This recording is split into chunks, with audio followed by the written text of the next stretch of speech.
Good afternoon. This is a hearing of the Chatham Conservation Commission being held on January 10th, 2024, in accordance with the Massachusetts Wetlands Protection Act and the Town of Chatham Wetlands Protection Bylaw and Regulations.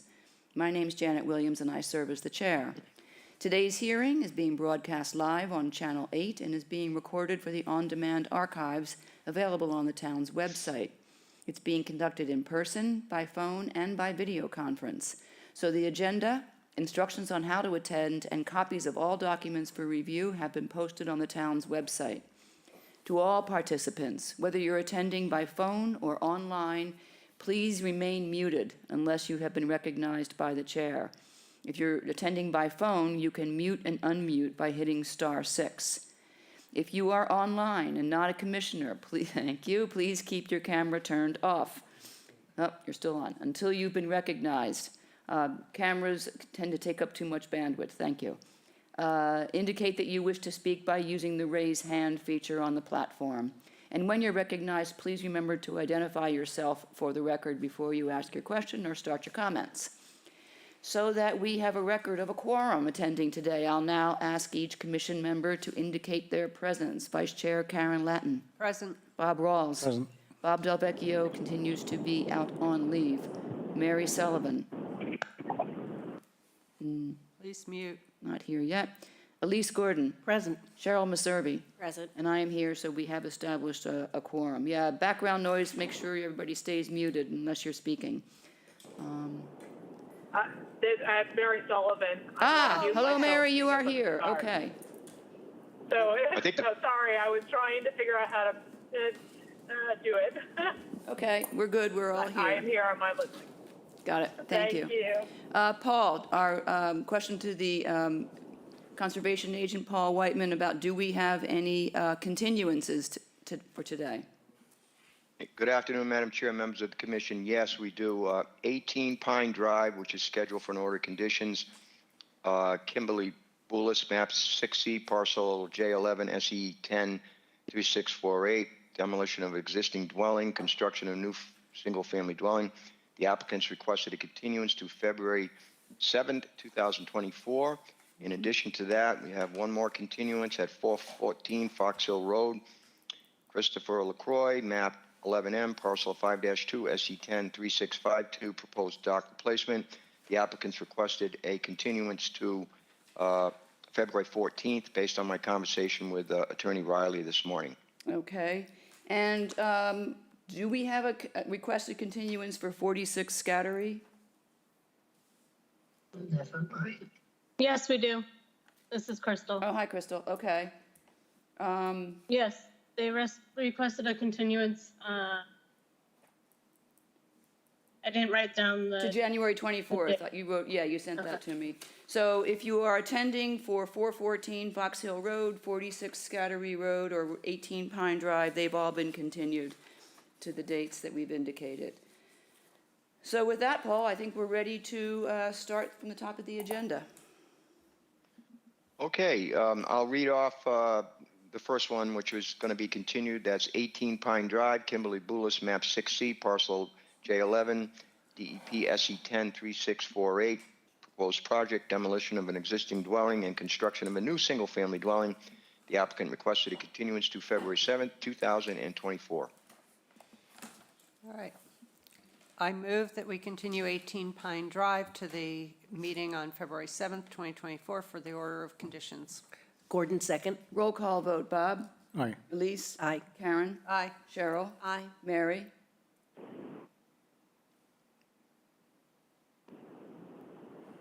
Aye. And I vote aye. That's continued to, that's okay. I think you're in your car. Okay, yeah. Crystal, your hand is still up. Is there something else that, or was that it? nope, sorry. Okay, no problem. All right, Paul, what is the next? The next item on the agenda is, again, a request for an order of conditions. The address is 104 Aunt Nabby's Lane, Deborah and Ed Schwab, map 10B, parcel 23-3. I don't have a complete DEP number on that yet. Replacing the project is to replace an existing timber retaining wall with a stone retaining wall. All right. See, nobody wants to make a decision. Is there somebody, I'm going to ask everybody to mute, please, for a moment until the commission has had a moment to discuss this. Thank you. I'm the opinion of, That's not muted.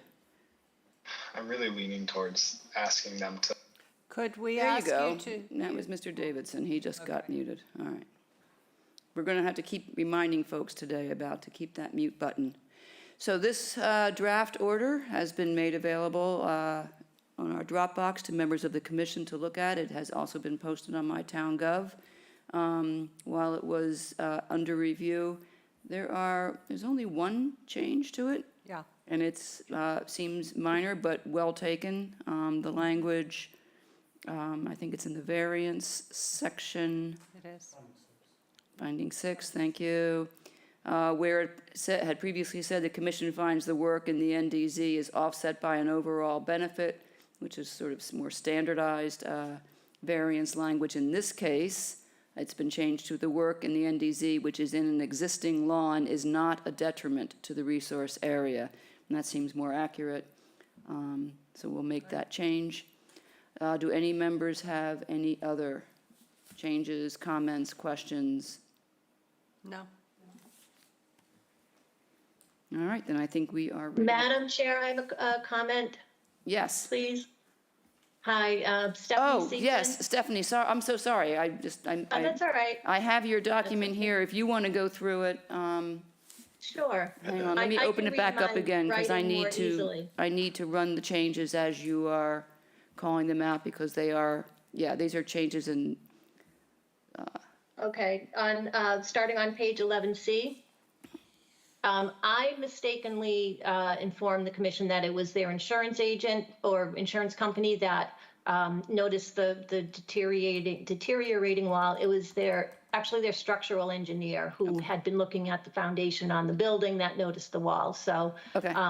if you could change insurance agent on looks like the second paragraph to Yep. structural engineer, and then it's again in finding number 6. Okay, Insurance agent. And then Okay. under findings, that same page, number 5, they just have decided to use, rather than boulders, interlocking blocks. So if you could change, the wall will consist of interlocking masonry blocks, which will increase in the number of courses as the wall height increases. I think that should work. the courses increase as the wall As the wall height increases in height. increases. Yep, okay. And then the last thing on 11L, 8L, I guess these are standard conditions, 11 and 12, about not allowing coastal engineering structures in the future. There's already riprap here. Yep. The building was built in the 40s, so So it's not applicable. those 11 and 12 Yep. don't apply. Okay, let me take those. Yep, okay, And that's it. thank you. Okay, thank you. Any other? No. All right, now we're ready for a vote. Sorry about that, Stephanie. Okay, I move that we approve the order of conditions for 104 Aunt Nabby's Lane. Gordon, second. Roll call vote, Bob. Aye. Elise. Aye. Karen. Aye. Cheryl. Aye. Mary.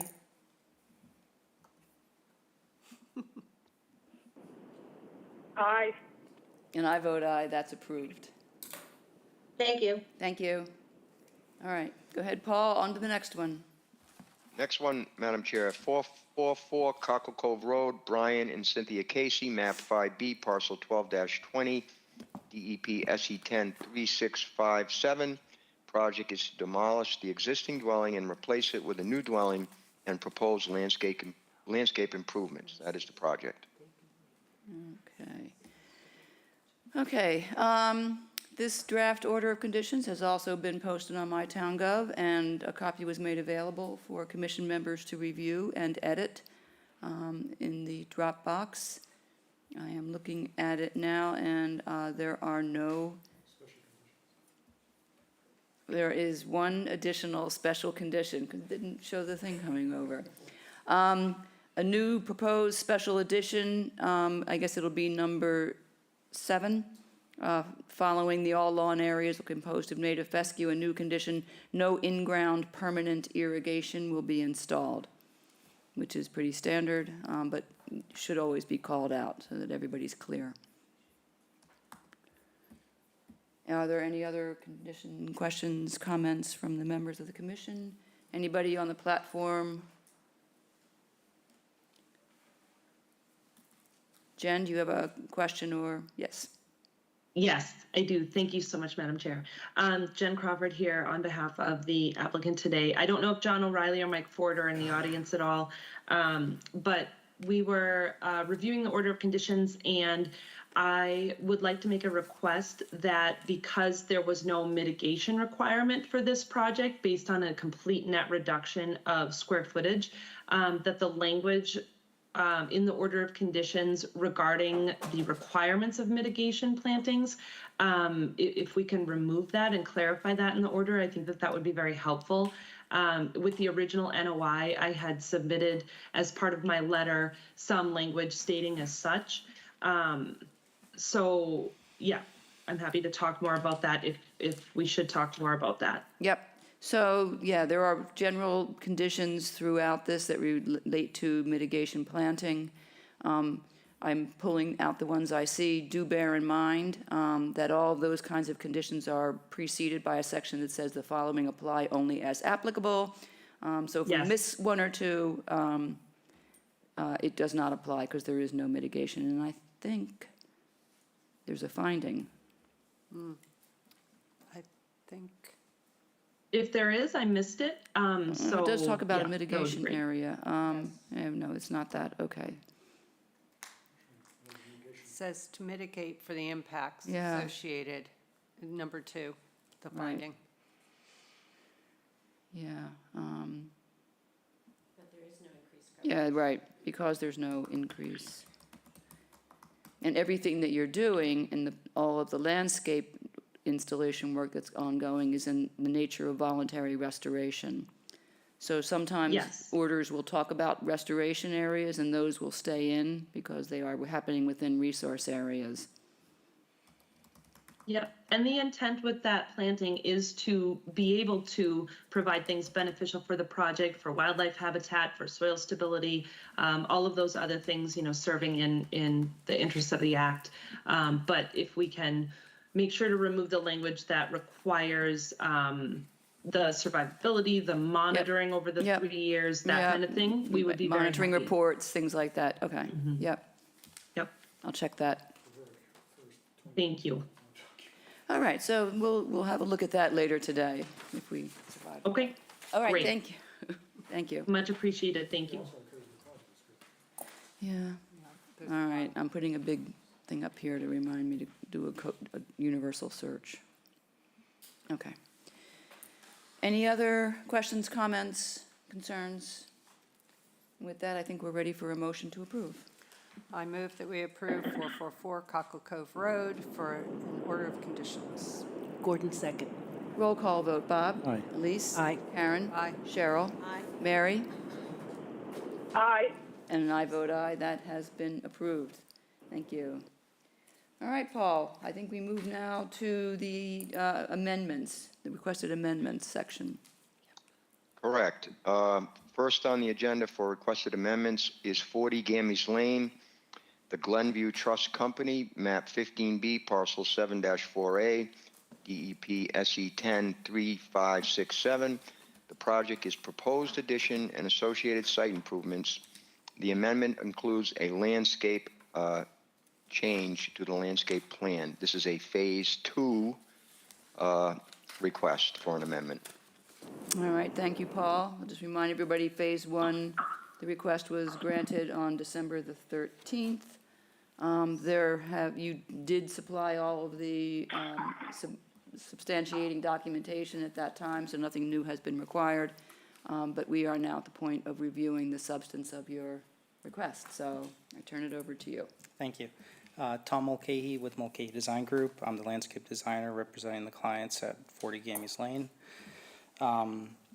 We're proposing a plan amendment to the previously approved plan dated October 5th, 2022 by Coastal Engineering. We're showing an overall net decrease in coverage from the previously approved plan, and also provided a landscape plan which was not part of the previous NOI. We're showing a decrease of 1 square foot of exterior hardscape coverage within the 0 to 50 buffer zone, and a decrease of 53 square feet of exterior coverage within the 50 to 100, resulting in a net decrease of 54 square feet of exterior coverage within the resource area. I'm happy to go through the list of plan changes if you'd like. Please, just, yes, review that quickly for us. Okay. So we are proposing 100% new native plant species within the 0 to 50 buffer zone, 80% of new native plant species within the 50 to 100. There is an existing oak tree out in the rear yard lawn, which was severely damaged by lightning, and we are requesting to remove and replace this tree. There is also an existing holly tree, close proximity to the new garage addition, which we are requesting to remove and replace. Other changes include a proposed rinse station along the east facade, wood enclosure with dry set stone pavers. The previously approved vehicular P-stone entry drive area was reduced. The landscape plan proposes a dry set stone paver landing below the front door stoop and a dry set stone stepper path which connects the front door to the rear yard patio. Along this stepper path, we're proposing a stone masonry outdoor kitchen and a low picket fence with an arbor intended to divide the front and rear yard. The existing rear patio we're proposing to remove and replace with dry set stone pavers.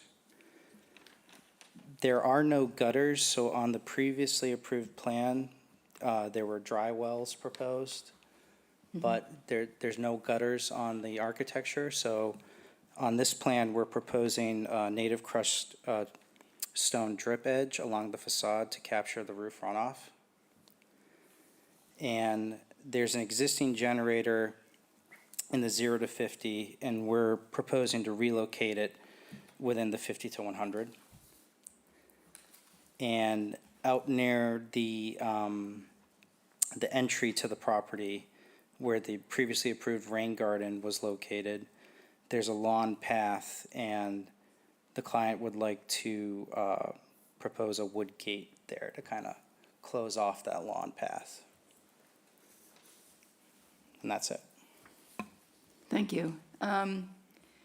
Does your, and excuse me if it's obvious, but I didn't see it, the oak tree and the holly that are being replaced, are the replacement locations indicated on the landscape plan? Yes. Where, can you just, that's what, yeah, okay, thank you, not just me.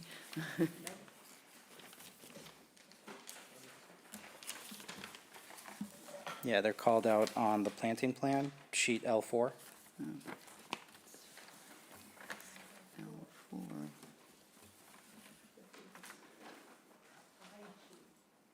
L4, over here, okay.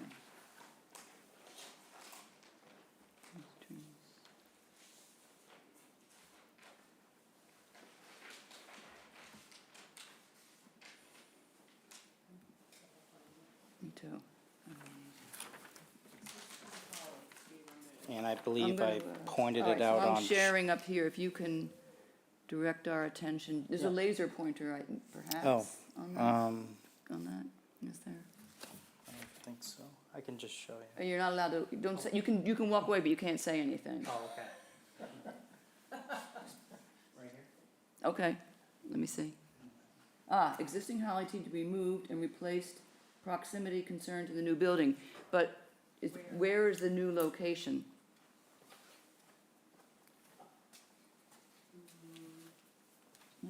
Thank you. That looks like the existing, oh, wait, you're pointing, okay. So the existing holly is like right here on the Is the small corner, circle to the right of, and then this is the new proposed tree. much larger, I think it's just the symbol. yeah. It says it's an AC. It says that Yeah, it's an it's an AC. Amelanchier. I thought you were saying, That's oh, you're replacing it with an Amelanchier, With an not with a- Amelanchier. oh, okay. Yeah. That's the confusion. Yeah, Okay, so the holly becomes an Amelanchier, and then the oak tree, if you pan up, it's okay. in the lawn area. Yeah, right there. here. So in the same exact spot, we're just proposing to replace it with another red oak, In the same location? same location. Same kind of tree? Yep. Same tree, same location? Okay. The Thank you for clients that. just really liked that tree, and it got destroyed. Yeah, I noticed that. That's too bad, so good luck to the new one. All right, I'm going to let other members of the commission ask their questions. I want to start over here with Karen today. The rent station is in the 0 to 50, from what I see. Is there any chance that that can be located someplace else, or what was the reasoning for putting it there? There's really no other options to locate it along the facade, and there's a existing water spigot on that exterior, so it'd be convenient for the plumbing. So shoot. All right. What is the floor of the rent station? Is it wood? Dry set stone pavers. Okay. Oh, yes, I do see that. Okay. I mean, I understand why some of these changes are happening, so I don't really have too much else. I'll let somebody else. Okay, thank you. Cheryl, do you have any Not really, no. questions or comments? Okay, Bob? No, I just didn't know where the trees were going, but now Yeah. it was, It was I think we'll have to make a note in the order so that it's clear. Yeah, Okay. we will say Yeah. something specifically about that. I have photos on sheet L1. I don't know if that helps. Kind of Is this L1? That's L. shows Yeah, L1 shows the oak tree. the existing trees. Yeah. yes. Yeah. Right, but right there, that makes it easy. Okay, Elise, any? All questions answered. Okay, Mary, any questions or comments for Mr. Mulcahy?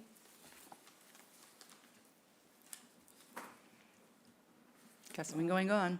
Speak or hold your peace. Hearing nothing. Okay, I think we are then ready for a motion to approve the amendment to the order of conditions. I move that we approve the amendment to the order of conditions for 40 Gammy's Lane. Gordon, second. Roll call vote. Bob? Aye. Elise? Aye. Karen? Aye. Cheryl? Aye. Mary? Aye. And I vote aye. That's been approved. Thank you very much. Thank you. Appreciate it. Okay, Paul, let's move on to the next amendment request. The next amendment request is 68 Judges Way, Andrew and Caroline Beaumont, map 11B, parcel 1A-R7, DEP SE 10 3640, proposed swimming pool, and the amendment includes increasing the retaining wall in length and increasing the patio footprint. Again, this is a phase 2. Thank you, Paul. And before we start, I'll just note that personally, as an abutter to this property, I'm not going to be participating in anything regarding it, and I will abstain from the vote, but I will welcome the representative and ask you to go ahead and take the floor. How we doing? Dylan Hoyt with Shoreline Pools on behalf of the Beaumonts. We have proposed an increased length for the upper retaining walls up along the house, as well as a slight increase on the patio square footage of approximately 280 square feet.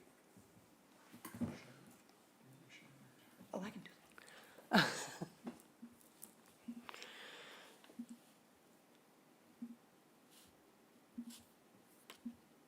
Okay.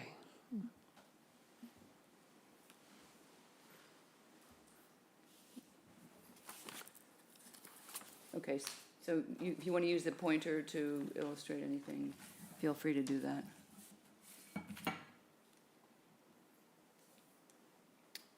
The upper retaining wall length, as approved on the plan, stopped about here.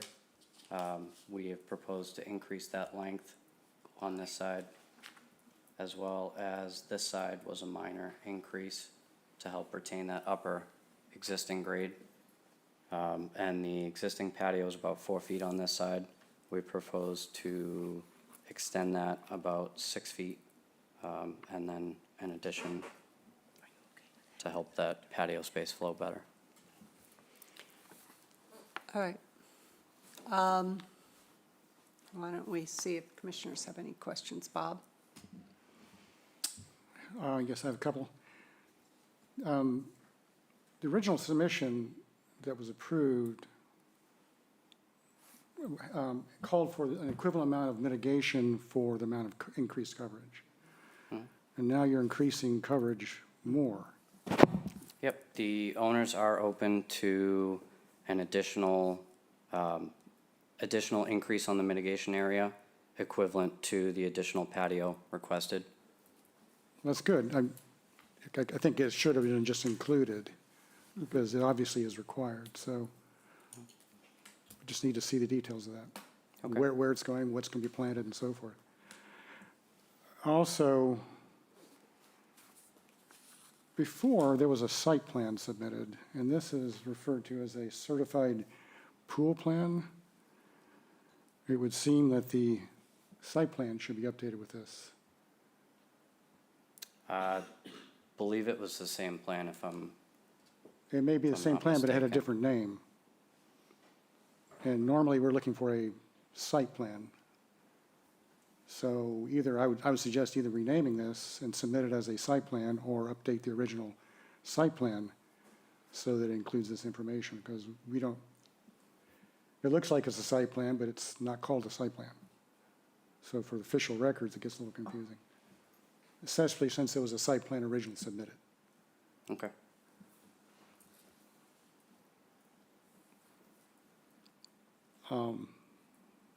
And also, I don't know, I can't remember, I think whatever plan is submitted needs to show resource boundaries. I'm not sure this one It does. doesn't. Yeah. So in other words, where the 50-foot line, where the 100-foot line is. That's it, yep. Elise? Cheryl? My question was about the mitigation too, so is that? Okay. I don't know, Mary, if you have any questions, otherwise I have a couple. Okay, I'll go. So the one wall in yellow, the top, oh, there's Mary. Mary, do you have any questions? Yeah. No, I don't. Okay, Please go thank you. ahead. It seems to go beyond the additional patio, and I'm just curious why it's going further where the other one with the triangular patio being added goes just to the end of the addition. So the existing upper grade, that will actually help hold that in, and keep the existing grade from washing down towards the pool area. Okay, all right. So with all of this, and when I went back out and looked, now there are a lot of trees that are gone and, low-lying shrubs. So the conservation area behind the house is now more exposed. Can you address what sort of lighting will be used in on this patio pool area? So the only lighting planned as of the moment would be very minimal low-voltage landscape lighting within the retaining wall structure here, as well as some future potential low-voltage pathway lights within the planting bed on the top of the wall. So when you say low voltage, what are they pointing down? You know, my concern is Pointing anything downwards. going out toward the pool and toward the conservation area. So these would be just going right down? Yep, downlit. Okay. Okay, I think that's probably it for me, but it seems that you have a couple things we do still need before we can approve it. The mitigation, we very much need. We need an updated site plan. And probably your mitigation plan should show the additional mitigation, but also the original. Okay. Okay, so, Paul? Yes, I just want to say that with a lot of the pool applications, I've been noticing a lot of lighting, which does affect many aspects of bordering vegetated wetlands. So I'd like the opportunity to work with the applicant in the final draft or for the amendment to get very specific about the lighting and sort of incorporate that based on Section 3D of the wildlife regulations under the bylaw. So if he's willing to do that, we can work together and have some specific language so it's just not general, it's going to be facing down, just like I said, very particular, calling out exactly what's being used and what can or can't be used. That would be great. Representative is nodding his head, so Yes, the two should connect. so you would do that before returning to us and presenting so that we have that information as well. Okay. And just for your benefit, I found this was the original site plan that was proposed when the pool was first permitted. So, and this does show the various setbacks to all the resource areas, so that's the one that needs to be brought up to date to match what you're proposing, because that's the official plan of record under the order. Okay. Okay. Great. So we need to continue your request to, let's see. I don't know how full we are the 24th, Let me take but a quick look.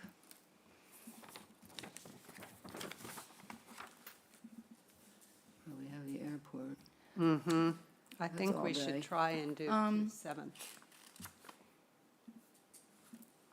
Actually, we only have one order. We have an order, I know that. Yeah. No, we can do the. Okay, would January 24th work? Certainly. Okay. Then I move that we continue 68 Judges Way for an amended order of conditions to January 24th, 2024. Gordon, second. Okay. Elise? Aye. Bob? Aye. Janet? Abstain. Cheryl? Aye. Mary? Aye. Thank you. Thank you. Oh, and I say aye. Thank you. Oh.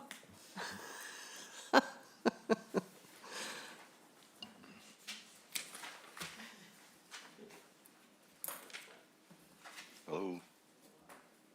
All right, Paul, I'm back, and we're ready to move All on right. to the first of our notices of intent. All righty then. First on the agenda is a matter which is going to be continued. That's 46 Scattery Road. Carol McDonald, trustee, map 16I, parcel 20-20A-9, DEP SE 103655. The project is proposed work consists of replacing a single-family dwelling with a new single-family dwelling. The applicants requested a continuance to, I believe, the 24th of January. Needs time to work with the ZBA. Okay, I move that we continue sorry. I move that we continue 46 Gary Road to the meeting on January 24th for a notice of intention. Gordon, second. Roll call vote. Bob? Aye. Elise? Aye. Karen? Aye. Cheryl? Aye. Mary? Oh, you were there a second Too ago. fast for, Mary? we lost her. We lost her. She's under a bridge. I vote aye. Enough of us have voted to approve that. Aye, sorry, I lost Aye. you for a second. But yes, I approve, the Okay. extension. All right, Paul, what is the next item on the Next notices? one, 414 Fox Hill Road, Christopher LaCroix, map 11M, parcel 5-2, DEP SE 10 3652. The project is proposed dock replacement. The applicant has requested a continuance to February 14th based on my conversation with Attorney Riley this morning. 14th, Yep, 14th. 14th, 15th. 14th's a Wednesday. Okay, I move that Oh. we, Yep. isn't it? Yeah, 14th Okay. is a Wednesday. I move that we continue 414 Fox Hill Road to the meeting on February 14th for a notice of intent. Gordon, second. Roll call vote. Bob? Aye. Elise? Aye. Karen? Aye. Cheryl? Aye. Mary? Aye, And I vote aye, too. I'll take that up on the 14th. Get to, like, move ahead 2 pages on my agenda.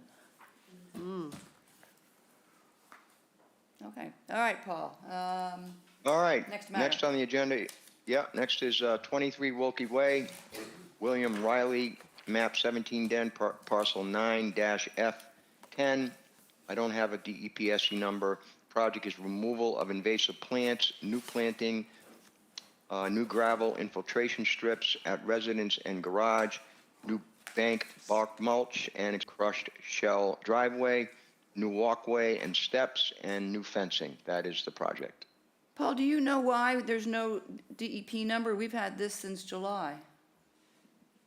I can, while you're talking, I can get online and see if I can find it. Yeah, I will just do that. curious whether they've lost track of it or what the problem is, because it should have had a number a long time ago. Yeah.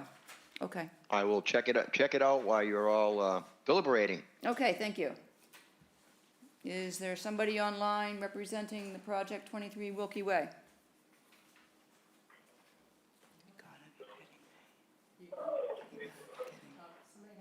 Ah, yes. Phew. Hello, please identify Hello. yourself, and you have the floor. Great, thank you. Hi, this is Scott Pancake from Zen Associates, and we're here representing the Rileys on this project. And we had been asked to document some plants being removed along the edge of the driveway, and update the drawing to show the mitigation planting bed. I guess it was the previous submission was a bit unclear. And then also update the calculations so they're clear and in fact correspond to the bed areas. I don't know if you can pull up the plans we submitted. I can walk you Do you want to share your screen, or do you want us to do it? Oh, yeah, I can do that. Yeah. Okay. That way you can use your cursor to guide us. Yeah, great.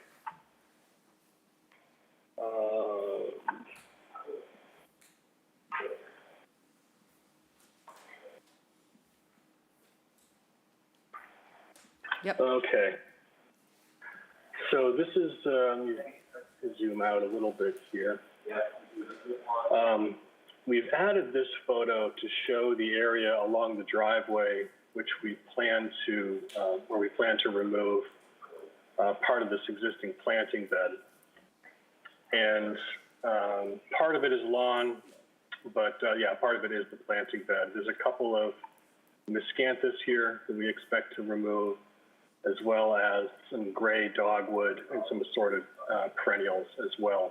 We plan to relocate the gray dogwood and the perennials into the mitigation planting area, which is this area here, and I'll show you on the survey as well.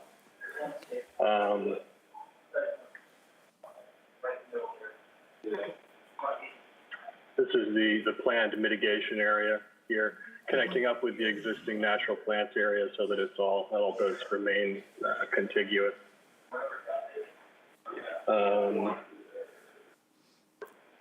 What else?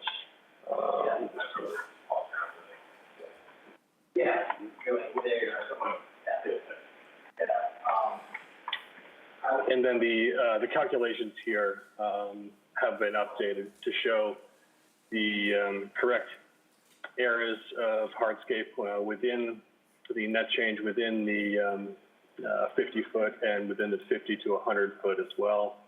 And the total net change is 1,544, and we're mitigating 1,603 square feet with that hatched contiguous mitigation area.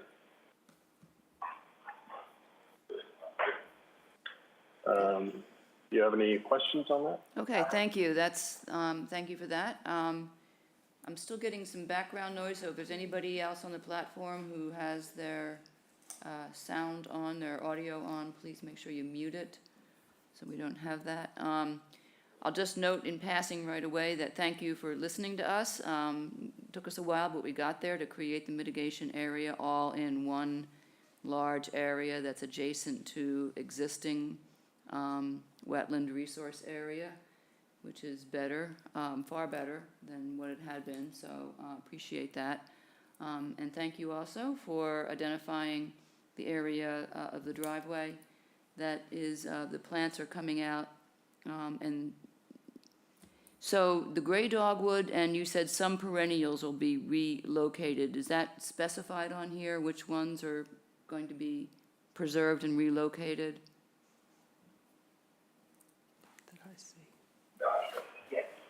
Yeah, everything is going to be, everything that is a native species within that area along the driveway will be relocated. Okay, that's great. All right, with that, I'm going to see what other members of the commission have questions. I'll start over here this time. Bob? Okay. Elise, questions, comments? I just also appreciate what you came back to us with. I don't know if it would be required to identify the plants that are being moved. It would be helpful, but if we move all the natives and if there are any non-natives in there that are not moved, that'd be great. Okay, thank you. Karen? So I don't know if I'm looking at the right coverage chart, but from what I'm seeing, you say there's a net change in the 0 to 50 of 1,000 square feet, yet you say the proposed mitigation for that area is 1,465, and it's supposed to be a 2 to 1, so it should be 2,000. And then in the 50 to 100, you say there's a 544 square feet change, and you're only proposing 138 square feet, which it should be 544, because it's a 1-to-1. So can you speak to that?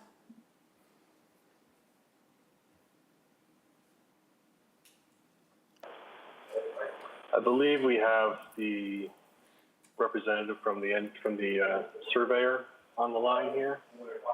Can you speak to that, Tom? I know.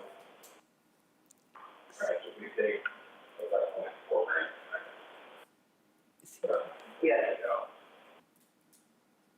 Instead of doing, we do the red line area.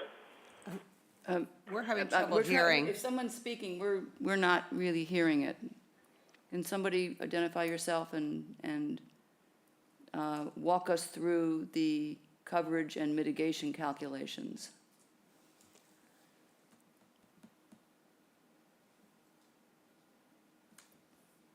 Maybe not. Hi, I'm sorry. I thought our surveyor was on the call. We rely on them for the calculation. Okay. Okay. It is a little confusing, not only because the mitigation requirements are not met, but as I look at the last plan that we looked at, and that's the one dated November 6th, 2023, which, as the impacts of the project, the driveway expansion, the walkways, the fenced-in area, all of the different impacts look the same as they do on this current plan dated January 5th. And yet, if you look at the impact chart from the November plan, it says total impact in the non-disturbed zone of hardscape is 795 feet, and now it's gone to 1,000 feet.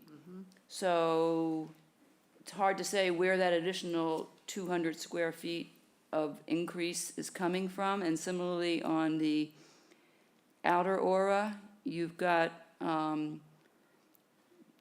hardscape of 1,652 square feet, and now that's gone down to 1,399. So I guess my question is, was this totally resurveyed?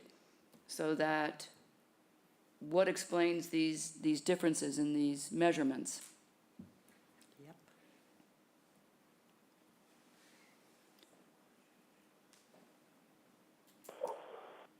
Again, I'm sorry, I can't speak to that. That's, Yep.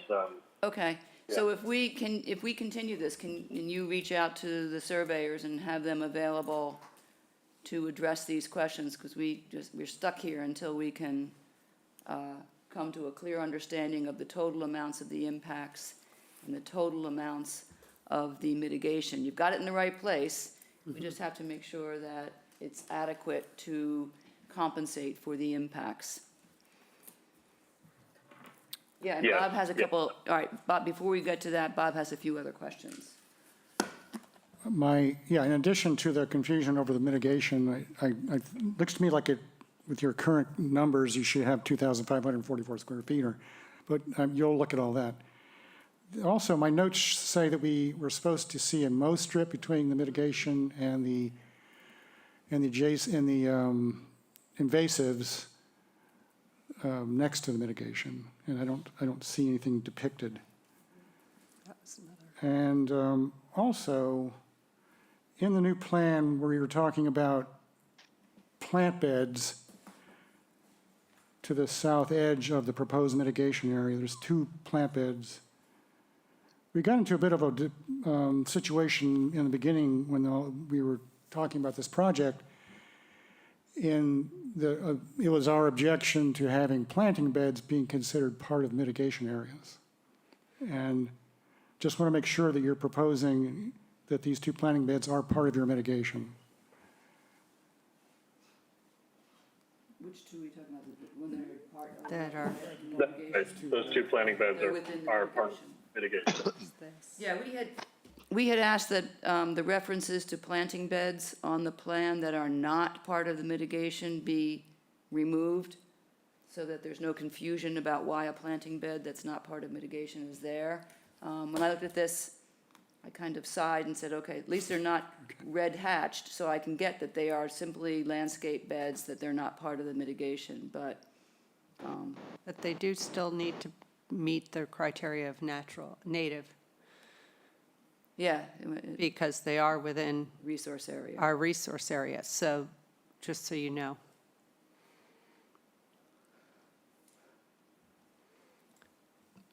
So just be sure we're all, Yeah. we're on the same page. We objected before to have planting beds part of mitigation. And that's shown here as well, at least on my plan. These two.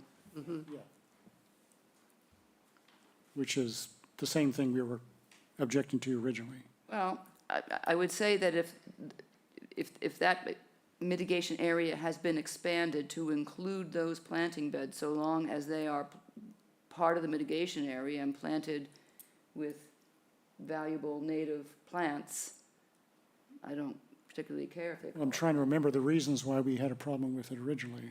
The reason we had a problem was that we had scattered planting beds. They were all not Everywhere. continuous, okay. Everywhere. All right, okay. And they were being counted as mitigation, and we objected to that and said we want mitigation all in one area. So I would suggest, again, that you remove any reference to planting beds from the entire plan, especially to those 2, because it makes them look like they are somehow different than the mitigation area, and they are not. They are part of the mitigation area.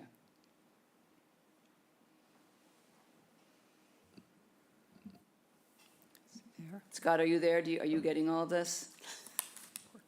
Yes, yeah, I do have one question. Sure. The Mow strip, I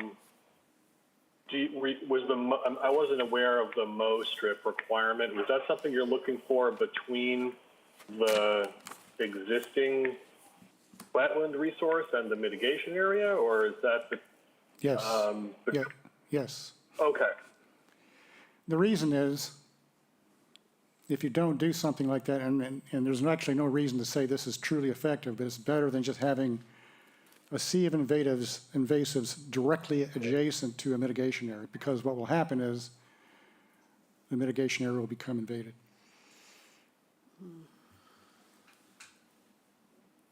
Okay, great, thank you. Okay, so for the next time, just to recap what we've got here, the current, the changes in the survey numbers will be calculated and explained, both in terms of the project impact as well as the mitigation.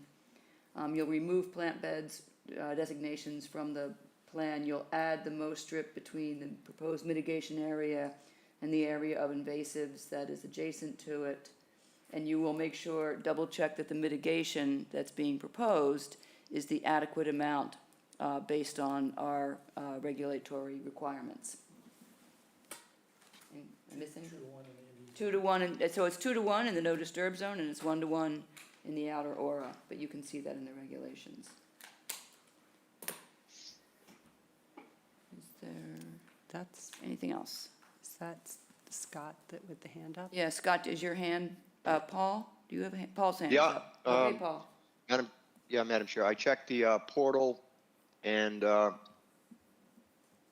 this application was filed with DEP on 6/26, and it hasn't been assigned a number. I'll have to get into it with somebody there. I'll call them up and try to find out what's going on. Okay. Thank you.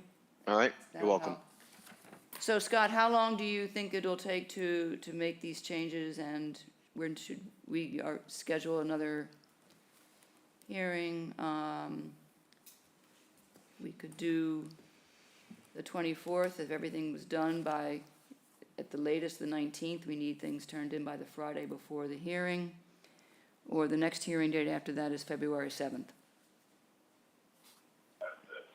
Yeah, let's plan on the 24th. If you can fit us in, then that would be great. Yep, just make sure you have everything turned in by the 19th.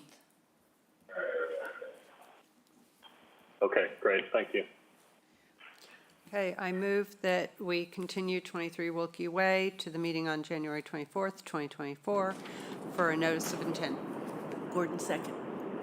Roll call vote. Bob? Aye. Elise? Aye. Karen? Aye. Cheryl? Aye. Mary? Aye. And I vote aye. We'll see you back here on the 24th.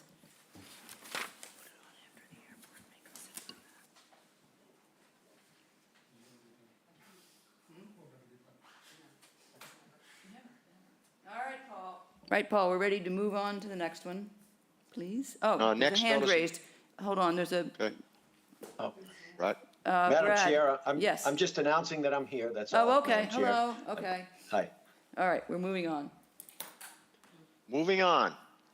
Next notice of intent is 311 Seapine Road, Julia H. Davis, 2022 Revocable Trust, map 12K, parcel 7-HC22, DEP number SE103662. The project is proposed addition and septic replacement.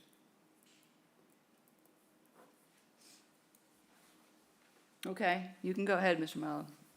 Thank you, Madam Chair, Commissioners. Brad Malo from Coastal Engineering, now a part of Ty and Bond from the end of the new year, or the beginning of this new year.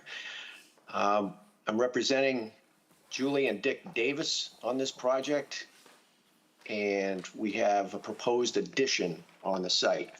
The project, if you've had an opportunity to visit the site, the site is improved with an existing house, and to the north is Crow's Pond, there is a velocity zone that checks in, or a flood zone that checks into a coastal bank. Not And to then- interrupt you, Mr. Melo, do you want to share a screen with a site plan as you walk through these elements, or do you want us, we can do that if you'd prefer. Oh, I'm glad to share the screen. Okay, yeah, Yes. this makes it easier for people viewing it to see what's being proposed. If you could let me know when you see that, hopefully I've shared the right screen. You have, it's right, looks Okay. good. Thank you. Very good, very good, thank you. Okay, so the property is improved with an existing single-family home. It straddles the 100-foot buffer zone from the top of the coastal bank. From a resource standpoint, we have Crow's Pond to the north, and then some low-lying land, a flood zone, and there is the coastal bank that meanders around the landform. We have delineated on the drawing the 50 and in blue the 100-foot buffer zone lines. Presently, there is an existing septic system, and that septic system is located here to the east of the house. And the proposed project is for a roughly 24 by 20 addition on the easterly gable end of the existing house. And that proposed addition is in a fairly flat area that's partly lawn and partly ground cover with ivy. And so this addition partially is within the buffer zone. At its closest point, the addition is about 85 feet. That's from this corner to the top of the coastal bank. Part of the project involves the replacement of the existing septic system. Currently, part of the existing septic system includes a leach pit that's about 70 feet from the top of the coastal bank.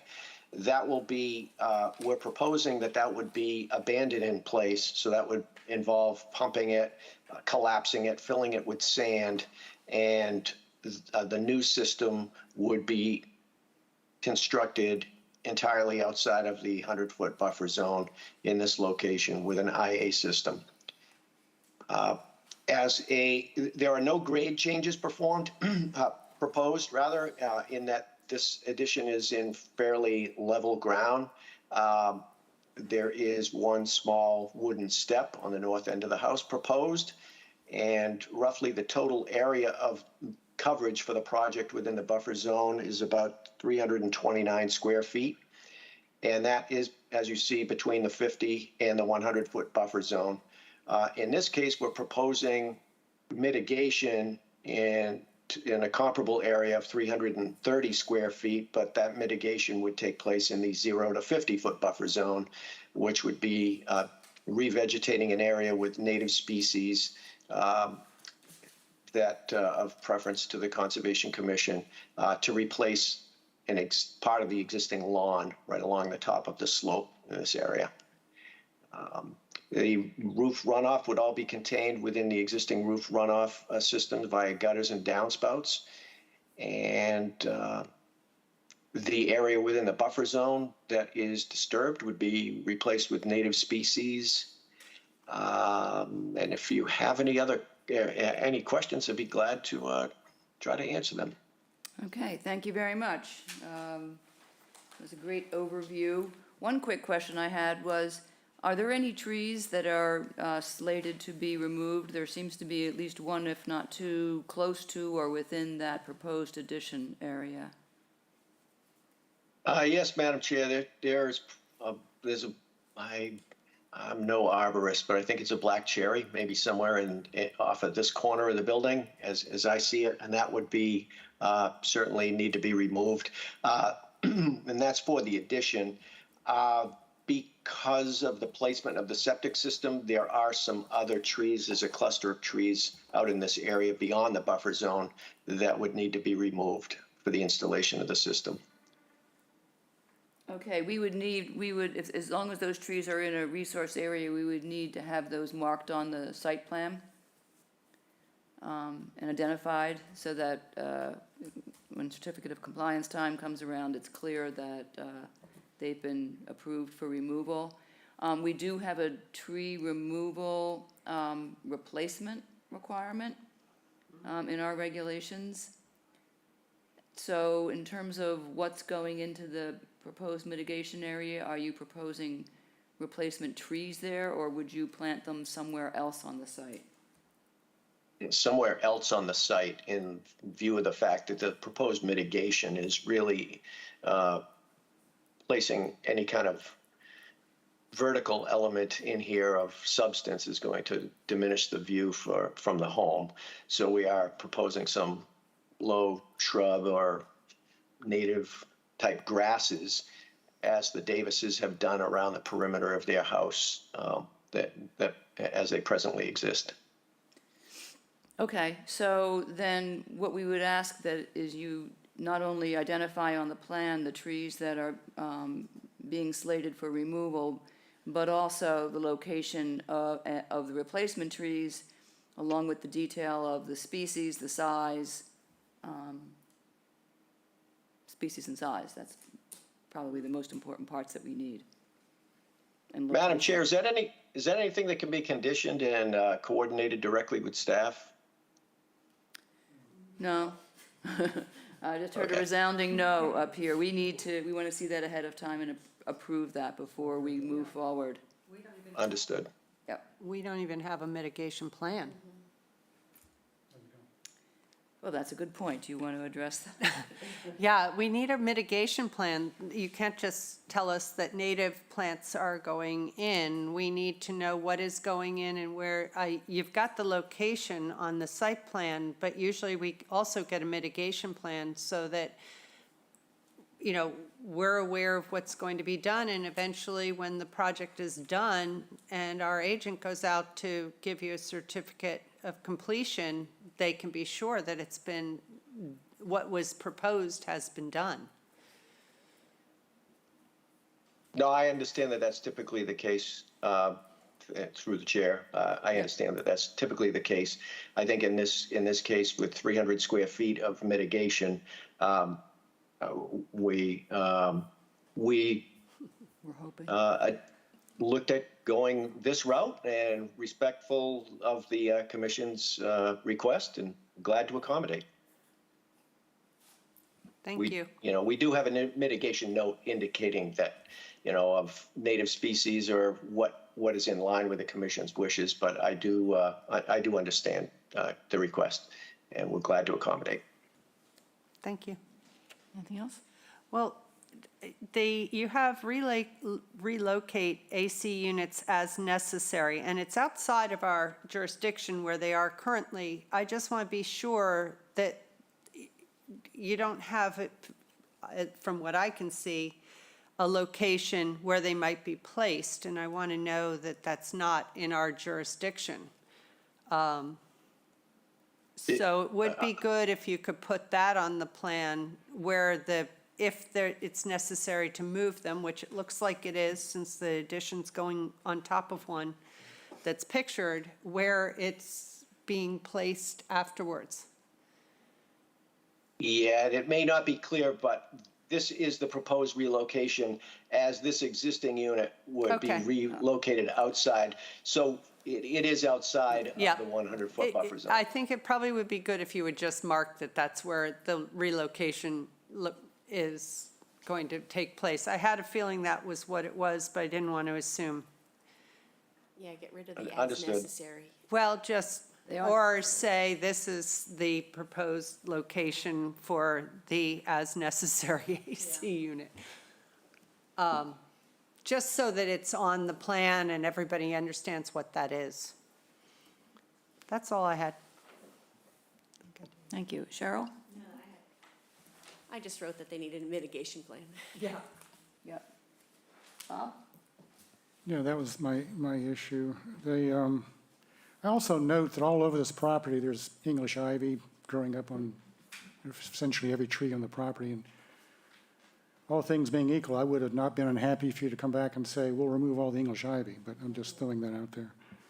That's probably the bigger ecological threat to this project than putting what I think now you're going to propose as grasses in this mitigation area.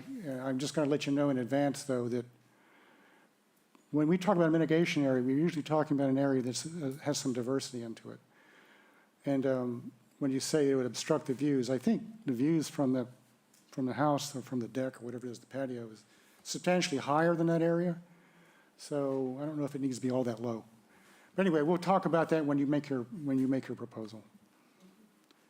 But just to have a strip of grasses there, I think will probably get some questioning. That's it. Thank you, Bob. I like the idea of removing the English ivy. It really is a threat. Elise, anything else? I was concerned about the trees. Okay. All right. Madam, Brad, go ahead. Madam Chair, could I ask one follow-up since, since this is going to be moving to another hearing, obviously.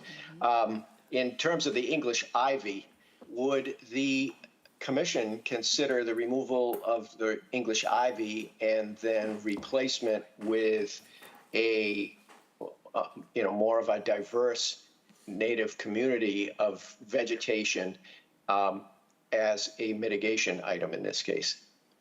You opened it, I would. Okay. I think. Yeah, I think we would probably Yeah. support that. Yep. Okay, so we may have some variation to what the mitigation area is proposed in this occasion. Yep. To go for maybe the more important alternative. Yes. But that's beyond our expertise, so we'll get the professionals in here next time. Thank you. Okay, thank you. So you will, but just to recap, you will identify and place on the plan the trees that are slated for removal. You'll identify their replacements in terms of the species and the size and the location. And you'll have a rethink about the appropriate mitigation, what it consists of, and what role, if any, the removal of the invasive English ivy could play in that mitigation. That's correct. All right. And so that I'm clear, I've identified that there are trees to come out for the septic system installation, but we are talking about only the trees that are in the aura. Is that? Yes, there are trees that are outside our jurisdiction that we sadly have nothing to say about, so, No, you know. okay, Okay. very good. All right. In terms of rescheduling, unfortunately, the 24th of January has just sort of filled up as we have gone through this day. Sorry, you've drawn the next card, which would be February the 7th. We could have flip-flopped the last hearing with ours, and then we'd be okay. If that had happened, they'd be crying and you'd be happy. The next available then, Madam It's Chair, February obviously. 7th is the next available, so. Okay. And the Friday before for the information, is that what I Correct, that understand? would be the 2nd of Okay. February for the submission of your materials. Thank you. Thank you. Okay, I move that we continue 311 Sea Pine Road to the meeting on February 7th, 2024 for a notice of intent. Gordon, second? Roll call vote, Bob? Aye. Elise? Aye. Karen? Aye. Cheryl? Aye. Mary? Aye. And I vote aye. We'll see you back here on February 7th. Thank you. Thank you. Okay, Paul, we are ready to move on to the next order of conditions. 62 Chase Street, Cara Mangoni, map 16C, parcel 54-C7. I'll check the DEP number, but while we're online, the project is expansion of an existing deck, relocate and replace the generator. Good afternoon. Tom Stello from TS Land Surveying. Good afternoon. And You have the just floor. so Paul knows, we do not have an SE number from DEP, so we have not received one, to my knowledge. Okay, you can. Oh, why are we getting? I think you need to turn the audio, your speakers down. To stop that feedback. I'm sorry, I'm not receiving it on my end. Your speakers are causing feedback. Turn the volume down. Turn your volume down. Yeah, we've all done this. Down. Is that any better? All right, let me say some. Yep, that's it. You did it. Okay, now you may go ahead. Thank you. I'm unable to share a PDF. If you could share it, that probably would be best. Sure. Do you want the site plan? Yep, that would be best. Okay. Let me get to that. Here it is.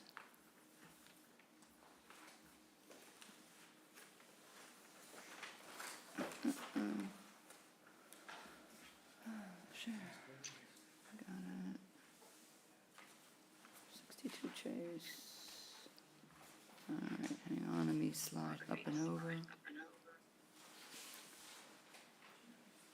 Bring it in a bit. All right, that's perfect. Thank you. Okay. So the majority of the property is a coastal bank, as well as land subject to coastal storm flowage. It is also surrounded by a salt marsh.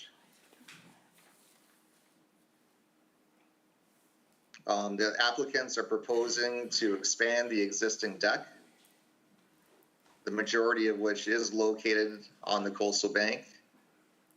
And also they're proposing to replace and relocate a generator, which is currently underneath the deck.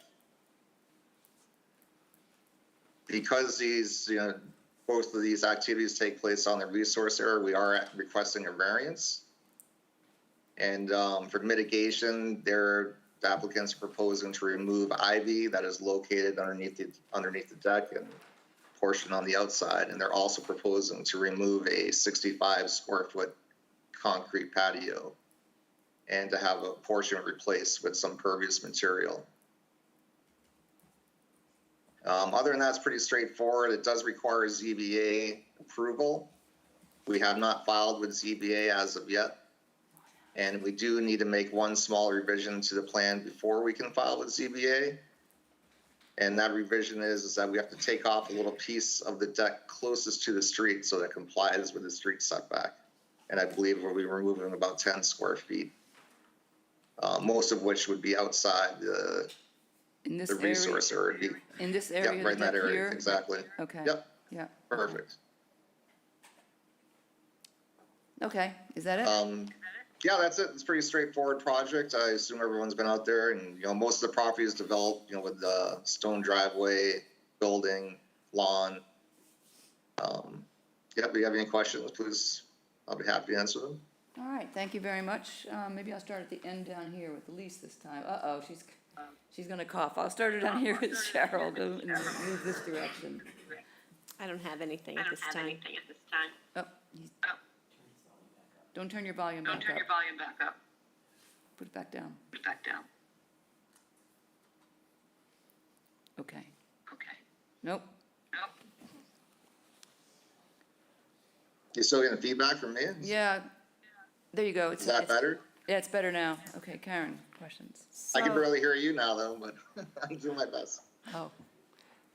So while you say that it doesn't require mitigation, you are proposing that the ivy be removed and around and under the deck. What will go in place of this ivy that's being removed? So underneath the deck, it's a slope, so I would have to imagine it'd be some type of pea gravel or something for erosion control. Okay. It is sloped underneath the deck in that area. Okay, thank you. I just wanted to know what was planned. I think right now that was my one question. Okay, thank you. You're welcome. I just had a question for Paul. You were quoted in the application, Paul, as saying that deck expansions don't require mitigation. Yeah, and I talked about that with the chair yesterday. I don't recall saying that. I may have, and it may have been in a different context. I'm glad to hear it, because I was going to take issue with it. Yeah, like I said, I don't remember saying that. The context might have been different. Well, the question might have been different. I can imagine that maybe in this case, the deck expansions are way up high, and so in reality, they're not really shading anything to speak of. But I just want to make sure that wasn't your official position. No, it's not my official position. I defer to the commission on all decisions. Okay, all right, very good. You were maligned, very good. Yeah, I'm getting feedback. Is that okay? No? Okay. I'm going to mute. So just to clarify, does the deck require mitigation? Because we were told that it did not. I'm a little confused on that subject. Well, I think in normal circumstances, it does. It makes a huge difference because we're just talking about a 3-to-1 mitigation area for, and it Well, increases it to, actually, 500 since you square mentioned feet, 3-to-1, where did you get 3-to-1 from? Because we're located in a resource area. If you're in the NDZ, it'd be 2-to-1. If you're in the outer R, it'd be 1-to-1. What if we're located within a resource area? My understanding, that's 3-to-1. Well, you're located in the aura, 0 to 100, correct? Incorrect. The majority of the activity is actually on the coastal bank. On the coastal bank, okay. Majority? Where is, where is the coastal bank line? I thought it was down, yeah. You're close to it, just to your right a little bit. There's like little triangles. Look down, you gotta go down. Yep, right about there, to your right a little bit. There's a little line with triangles. It's red. Yep, go up a little bit. Right above the 23. Wait. This here? Yep, that's the limit of the coastal bank right there. Right there. Well, the little below that, right where the line with the triangles between the 23 and the Limits 22, of coastal or bank, 24. okay, yeah. Normally, we see that in black with black triangles, so I didn't recognize that. And on the other side, it's the blue line. The coastal bank is actually the floodplain contour right there, correct? The AE11 line, Yep. okay. Okay, yeah, thank you for clarifying that. Gosh, we did, You're welcome. yeah. So,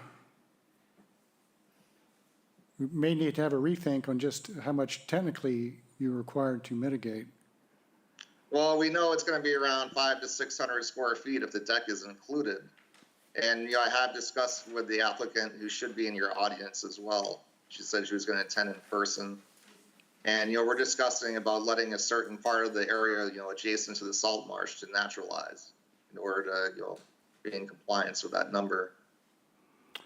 Yeah, that might be another option, but I don't know exactly what you mean by let it naturalize, if it's, because I don't recall what's there, but if it's invasives, you just don't want to let it take over more area of invasives. But so, in other words, you would need to actually put mitigation in if you wanted to naturalize. Well, some of the area, is very close to that salt marsh where it's mowed. I don't know, I don't think it would be invasive, but we can certainly propose mitigation plans if that's what you prefer. All I know is that it looks like mitigation is required for the project, and so that it's a matter of the details of where and what. Okay. So it looks like we've gone from no mitigation required to substantial amount of mitigation required.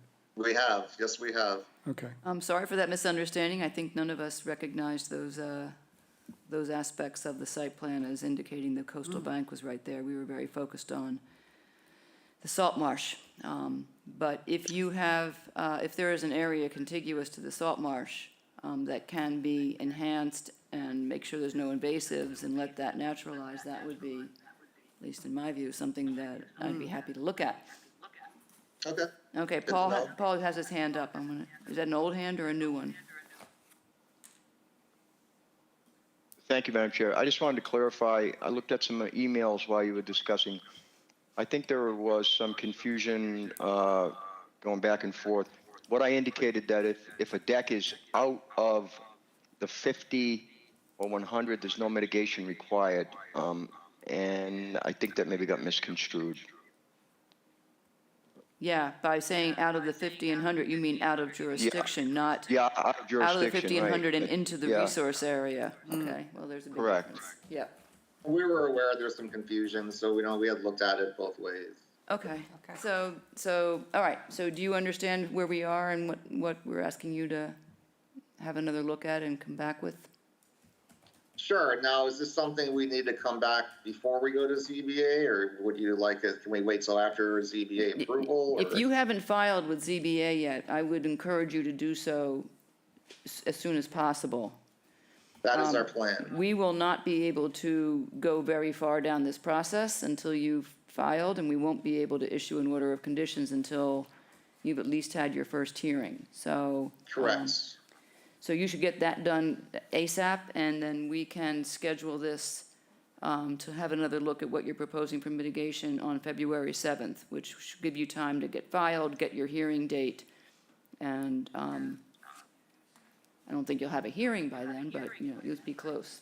So you do want to see us before our ZBA hearing, is that correct? I don't know when your hearing date will be. My guess is they're It's gonna scheduling probably pretty be far out. February, end of February, from what I was speaking with Okay. the attorney. Yeah, I would say we'll see you again, February 7th is what we'll schedule this for. I don't think you'll have your hearing by then, but who knows? I don't think we will, but, Yeah, so according to we the will go attorney as far anyways, as we can and then hold in that place until the hearing has. So let's just Okay. get ourselves together on the mitigation and get that sorted out on February 7th. Okay, are there any other questions other than mitigation, or? Elise? Apologies if I missed it. Did you specify how much English ivy is going to be removed, what the square footage is? Yes. Yeah, it's in 500. the Thank you. project narrative. It's gonna be about 500 to 600 square feet. Wonderful, thank you. But I don't believe that counts as mitigation from the previous hearing that I just heard. I'm not, so that wouldn't count. It helps, we can add it to it, but it's not, by itself, it would not be comprised of mitigation. What am I saying? All right, with that, we will schedule this for continued hearing on February 7th. Okay, excellent, thank you. Thank you so much, appreciate it. I move that we continue 62 Chase Street to the meeting on February 7th, 2024 for a notice of intent. Gordon, second. Roll call vote, Bob? Aye. Elise? Aye. Karen? Aye. Cheryl? Mary? I don't see her. She is no longer there. Okay, and I vote aye, so that is, we'll see you back here February 7th. All right, time to regroup here.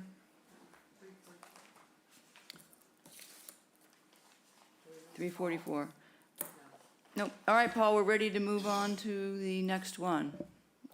344 Fox Hill Road, Edward M. Fitzgerald and Susan Fitzgerald, the Fitzgerald Revocable Trust, map 11M, parcel 2-6, DEP SE 103663. Proposed reinforced salt marsh and fibril array, invasive species removal, and installation of native vegetation. That is the project. Hello. Good afternoon, members of the Conservation Commission. This is Seth Wilkinson, Wilkinson Ecological Design, here on behalf of the applicants. Let's see, I'll share my restoration plan. Yep.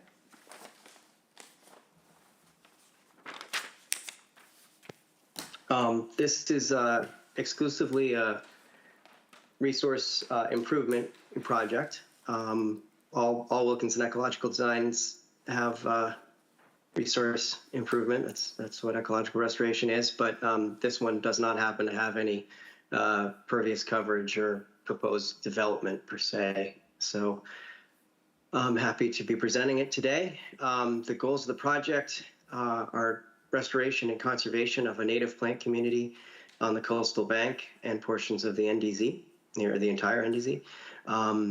The other goal is stabilization of the eroding toe of the coastal bank. If any of you were able to see the site, you would have observed the erosion as well as the degradation of around the roots of some of the existing trees on this site, which have started to become compromised. So our goal is to stop this before it gets any worse. Just to sort of start with a characterization of this site conditions, there's extreme invasive plant infestation west of the stairway, more or less. That's where they are worse, right to the NDZ. Quite dense invasive species running right down to the sort of edge of the coastal resources, where you start to see some healthy stands of high tide bush, fortunately, but everything between the high tide bush and the manicured landscape is invasive west of the stairway. East of the stairway, the left if you're facing the water, that area is not as invaded. The same invasive species are present there, but not in the same abundance. So the hope is to contain this on the subject lot so it doesn't spread to adjacent property to the east, and to provide extensive restoration plantings and restoration of the coastal bank and adjacent resource areas. There's also an existing wooden stairway right in the middle of the yard, which runs down to the water. And there is an existing dilapidated fiber roll array, which is was designed and installed by others. In recent years, Wilkinson Ecological has been conducting some minor maintenance to the extent that's possible on an array of this age, and also providing sand nourishment is a requirement of the original application. What's proposed is 8,000 square feet of restoration, both invasive plant management and restoration plantings. Again, that's in the coastal bank itself as well as the aura. And in addition to the restoration measures, we'll be removing the stairway. We take a comprehensive approach to our planning and design, and it was clear that those stairs really weren't necessary in a site like this. It has much more gentle grades, and there's somewhat of an informal path that runs to about here already, and then traversing the coastal bank over here really doesn't require a stairway. So if structure's not required, we figured we should just remove the structure, and all that would be needed to stabilize that pathway would be 3 or 4 landscape timbers just to help traverse the grade and retain the sediment, in addition to a native ground cover. That admittedly wasn't part of our scope initially. It just came up during the design process, and the owners were open to that relocation, reduction. It's a reduction in structure, which always seems like a great thing in a resource area. And then for the stabilization measures, we're proposing on the most eroded, steepest portions of the embankment in this area, a fiber roll array, and then immediately to seaward, a cobble reinforced marsh, as you've seen a number of other times from us in other projects. While smaller in scale, this is similar to the approach that was used at our very first cobble reinforced marsh intervention by the Chatham Fish Pier in North Chatham. Again, that's a higher fiber roll array because it's more exposed, but the high marsh community is placed at the toe and the fiber roll behind. One of the reasons this fiber roll array has degraded relatively quickly is the accelerated sea level rise. We're seeing some effects of that, and the lower fiber rolls were particularly in dilapidated condition, degraded because of that regular tidal interaction at the higher courses of the tides. And so by, the way Mother Nature would typically stabilize the coastal bank long before we came along was healthy native vegetation on the coastal bank, and then a transition to a salt marsh species. So we're looking to put that back. Just to the east, you can observe this is exactly how the bank is very naturally stabilized over there. I don't believe there have been any interventions. That's maybe 50 feet away. There's a healthy fringing marsh and a healthy coastal bank landward. There's an intermediate lot, which is sort of half stabilized with fringing marsh and half no fringing marsh, and significant erosion on the coastal bank as well. So I don't think that's a coincidence. We know fringing marshes are very helpful, sort of first line of defense in stabilizing coastal shorelines.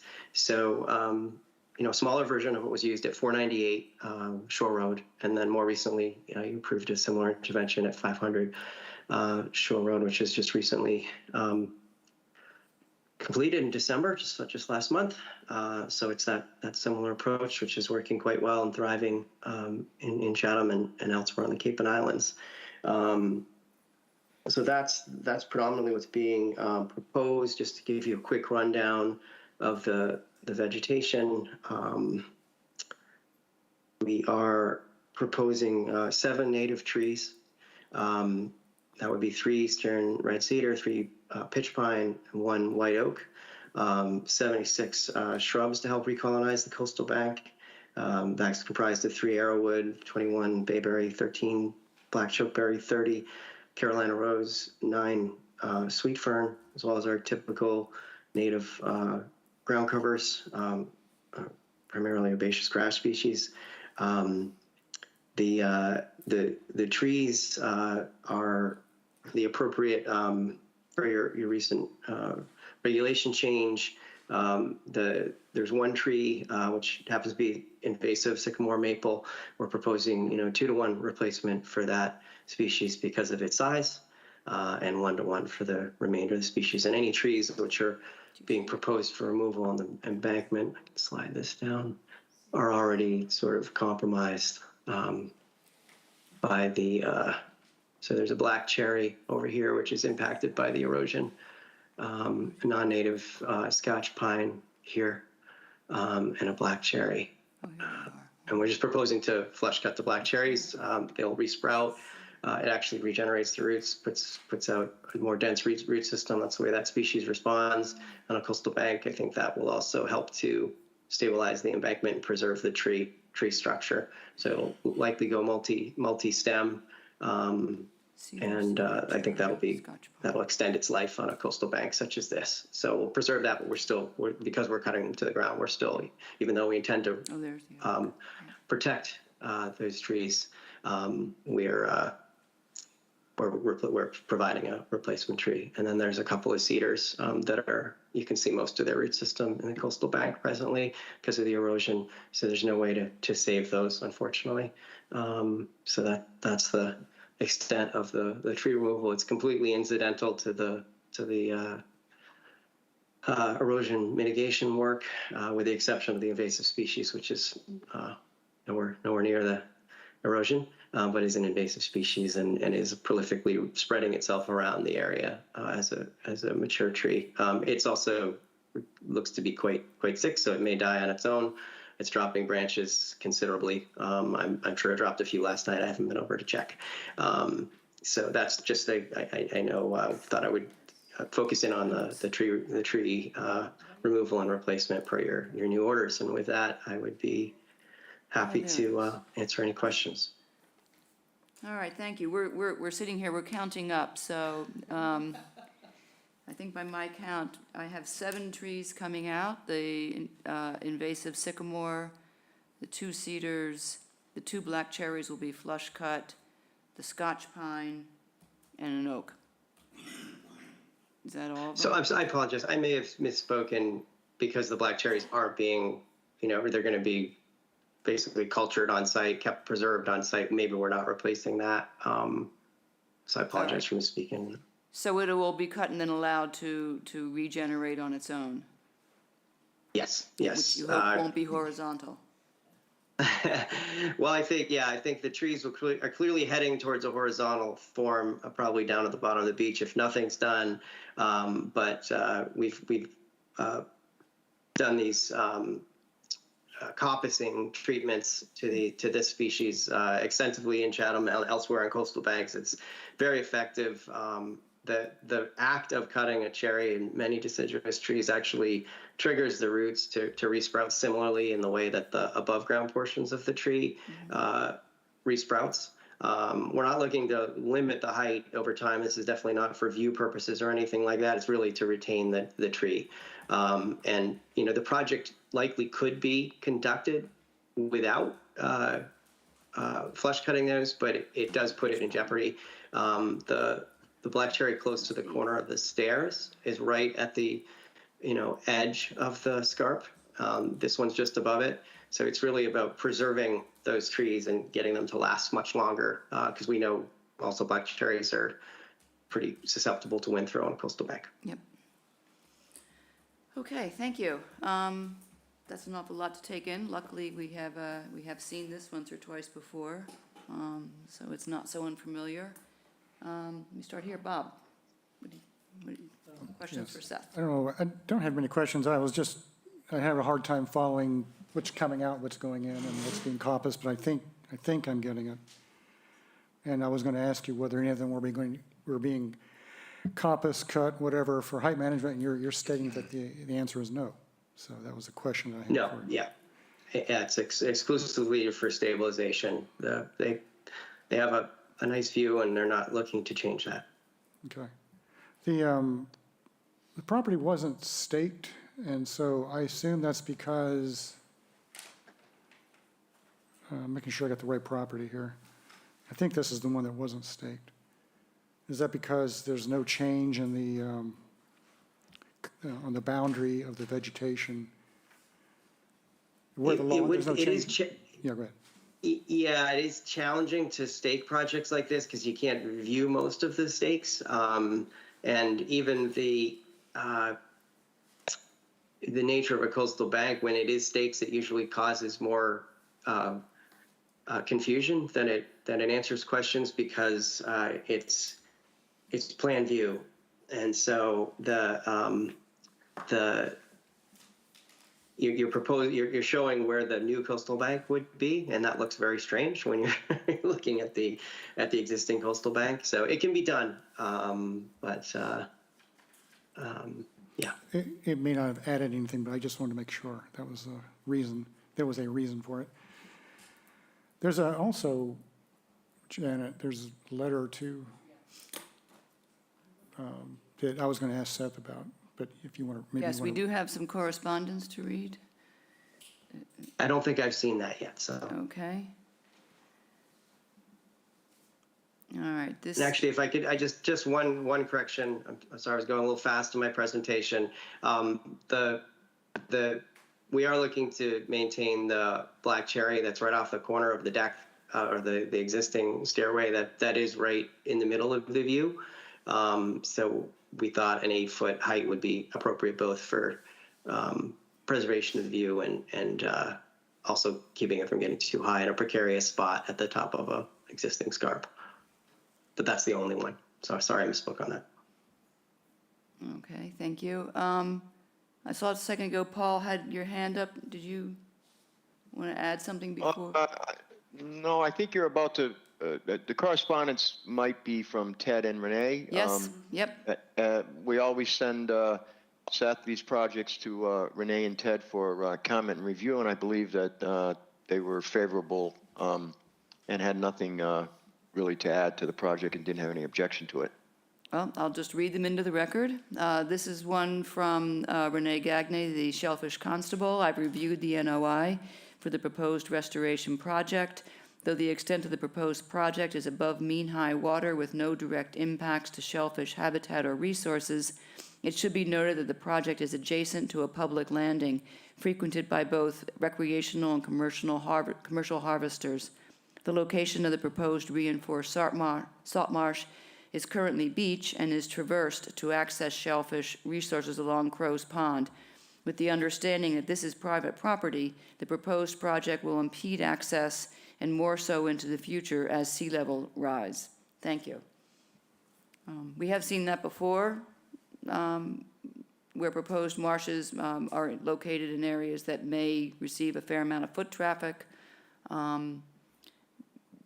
We will hope that we will put in the order that measures be taken to protect the marsh from being trampled by pedestrians who are trying to get to dinghies. The second is from Ted Keon, Director of Coastal Resources. I have reviewed the proposal, visited the site, and have the following comments. As indicated in the application, an existing fiber roll project had been installed in the early 2000s. The site subsequently received periodic nourishment and repairs. However, its current condition is substantially deteriorated and warrants full restoration. The proposed project includes recontouring of the bank profile to reduce the slope angle and installation of fiber rolls covered with beach-compatible sediment at the base of the bank for erosion protection. The upper portion of the bank will undergo an invasive plant management and restoration program spanning several growing seasons. An additional feature not included in the previous fiber roll project is the installation of a cobble-reinforced marsh along the bottom of the fiber roll array. Inclusion of the reinforced marsh feature along the base should encourage native marsh plant species to take hold and provide additional resource benefits and erosion protection. It should be noted that the site is adjacent to a town landing, and pedestrians' access along the shore is commonly exercised by the public along this portion of the shoreline. The plans indicate that a reinforced marsh ends above mean high water. However, with rising sea levels, this feature will likely become intertidal and may impede intertidal lateral public access in the future. The existing coastal bank is a sediment source to the adjacent resource area and this function needs to continue through compensatory nourishment. The project description indicates that the fiber rolls will initially be covered with sacrificial compatible material, and then additional sacrificial material added as material is removed by coastal processes. It's unclear what will trigger nourishment with the new material. The applicant should more clearly indicate the process of providing nourishment and show how the volume and frequency is to be determined. Also note that the access is proposed from the adjacent town landing, and use of the facility will need to be reviewed by the town prior to use. All of that. Yeah, so my questions are basically just to follow up on a couple of key points. I guess it sounds like when the project is completed, there wouldn't necessarily be an immediate impediment to pedestrian traffic, but that it might be in the future. I don't know if that's the way you see it.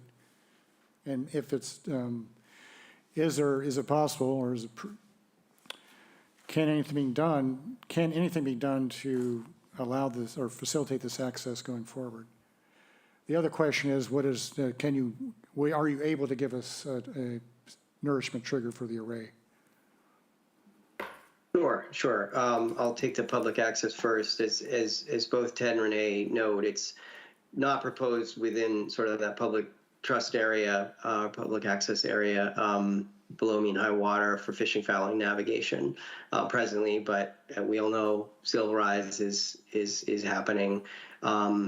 It's hard to know the rate and frequency, again, with nourishment. And these clients do have a good track record of nourishment. We've been, they're well outside their certificate of compliance for the construction in the early 2000s that Ted referenced and we referenced. And they've been doing regular sand nourishment through us. I presume before that through others. So there's no reason to believe why that wouldn't continue. They're making a substantial investment here, and sand nourishment is an effective way to benefit that. As that nourishment moves off of the fiber rolls and through the marsh, as it would in a natural system, that helps to nourish the beach and all the adjacent coastal resource areas. So, I can't project when that might happen in the future. But when that happens, that's going to be, this is a natural feature. It's by that time, there will certainly be no coconut fiber measures left. The plants could tolerate, some level of walking on, as we see in areas, throughout fringing marshes elsewhere. If people generally stick to one path and they walk through it, and there's marsh grasses on either side, and there's a extensive. The marsh gets much wider as you go off the property over here. Those of you that's probably observed that, if the tide was right, they would be walking through that. The shell fishing grounds are all going to be seaward of these salt marshes. So it's really not obstructing shell fishing as I see it any more than a normal marsh does. Shellfish can live in the marsh. They're generally fished for in the sand. So it's hard to plan for the future, I guess, is the way that I would answer that. But let's just focus on the immediate post-project. As soon as the project's done, will this project impede shell fishermen? No, shell fishermen are not allowed above mean high water on private property. Okay. All right. Just one other. And your other, just to answer your other question, on page 8. There's an ongoing management or ongoing maintenance section. It covers, both the plants and the bioengineering areas or measures. So the normal sort of the trigger to determine, I'm quote reading directly, the trigger to determine when sand nourishment is necessary will be when 30% or more of the fiber rolls become exposed. And then it notes, that would be done in March to early May with compatible sediment in sufficient amounts to maintain a cover of 4 to 6, minimum cover of 4 to 6 inches over the fiber rolls. So I think that's in there. I'm not sure if Ted had a copy of the land management plan, but that was included in the. Okay, I may have missed that too. So I'm glad it's there somewhere. All right. I can just to prove it to you. Okay. Okay, got it. Oh, you're down there. Okay, got it. Yeah, we never read that part, so that's fine. We do. Some of us do. Some of us do. Hey, It's a lot of work, That's when we find out who does and who doesn't, because right? it's always the same, right? So that's why we don't skip over it. Anyway, but I see it now. We try to be consistent. And one more thing. Mind if I share the screen? Let me figure out how to stop sharing. I might be able to just take it over, we'll see. I think you can. I think I turned it off. So it looks like maybe the existing vegetation, I don't know, does your project go up below this, the existing vegetation here, or is it going to subsume it? That is pruned privet and honeysuckle, so that's part of the removal. Okay. That's the limit of the invasive species. Right, okay, that was one reason why I was looking for staking, because I just wanted to make sure. So this stuff will go away? Yes, that would be removed and replaced with natives. Okay, so that's good, because we don't have to worry about dealing with the fact that it looks like it's been height managed. So that problem will go away with your project. Okay, very good, thank you. You also happen to capture the sycamore maple for others in the right-hand frame there. Just there want it to point is. that out. Yeah. And you can see that dark spot, that's a significant canker. And so generally when there's black goo coming out of most species, it's not a good thing. That combined with all that's just my technical explanation, the black goo. But it's dropping limbs significantly as well, which is usually a sign that all's not well. But and of course it's a listed invasive species. Right, okay. Yeah, it doesn't look too good, thank you. I want to circle back to the question of nourishment and planting on top of the array. And so as soon as it's done, it gets covered with the sacrificial covering 4 to 6 inches, and then beach grass is planted above that? Yes, both within the seams of the upper portions. I can share my screen again just to help detail that for you. Yep. And as you can imagine, we tried this just about every way.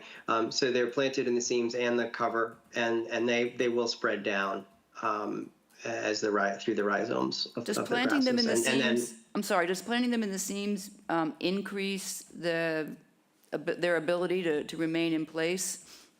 Is that help? Absolutely, yeah. Yeah. So this is one of those interesting trajectories where 25 years ago, this is how we did it. And then for a while, we started going through the difficulty of like excavating holes in the fiber rolls and putting the herbaceous species directly in those holes. And we did that for 5 or 6 years and came back and decided that the plants are actually better in the seams. And I think they get better quicker contact with the mineral soils. And then, as you point out, when the storm waves come and wash the sediment away, all you really have to do is come and replace the sediment, and then all the rhizome, the carbohydrate reserves in the plants are there to recolonize. So you don't have to replant the plant. The roots have been preserved, and that's... Okay, so this is not an area of particular wave action or tidal action. It's fairly calm at this point. That's not to say that it couldn't happen. So, you know, I'm going to share my screen if I can for a second, and I think I can just bump me off there. I'm sure you know the storm of December the 18th did quite a number on a lot of the south-facing along structures along Stage Harbor and along the Oyster River. A lot of them look like this at this moment. This is 65 Sears Road that was completed last year. And the storm, I don't know that in this part of the Oyster River, storm waves have ever done this before, but they took everything, all the sand and all of the beach grass that was planted on top of them. And so I guess my question to you is, so you have periodic monitoring, but you also, we're going to need to make sure that there is post-storm monitoring so that if this were to happen, it's alarming that it gets addressed quickly so that new sand is put down. And I am happy to hear you say that it's not necessarily a loss of the vegetation when this happens, that some of those rhizomes and roots are still possibly in there, and can regenerate as soon as the sand is reapplied? Yes, and the longer you captured a nice, you captured some of the grass that's clearly coming out of the seams right in the middle of that image. You can see the grass poking up there, and to my trained eye, I can see some other rhizomes and things that are looking out on the, out of the seams elsewhere. But basically the correlation is the longer the array has been in place, the more extensive the rhizome network is, and the more quickly that vegetation responds. Right. It is hard when these get hit in the first year like this one did. Yep. But the rhizomes are protected, in down deep in between those seams, so we should see extensive replanting. Right.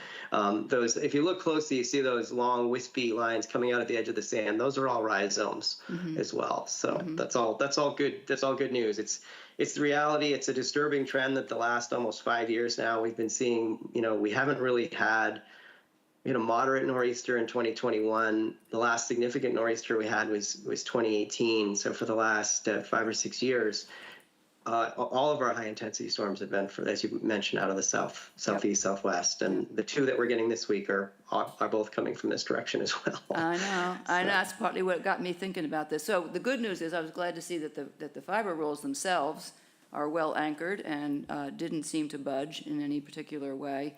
But how long do they have to be exposed to the elements, to UV rays and other parts of the elements before the fiber rolls begin to show some damage?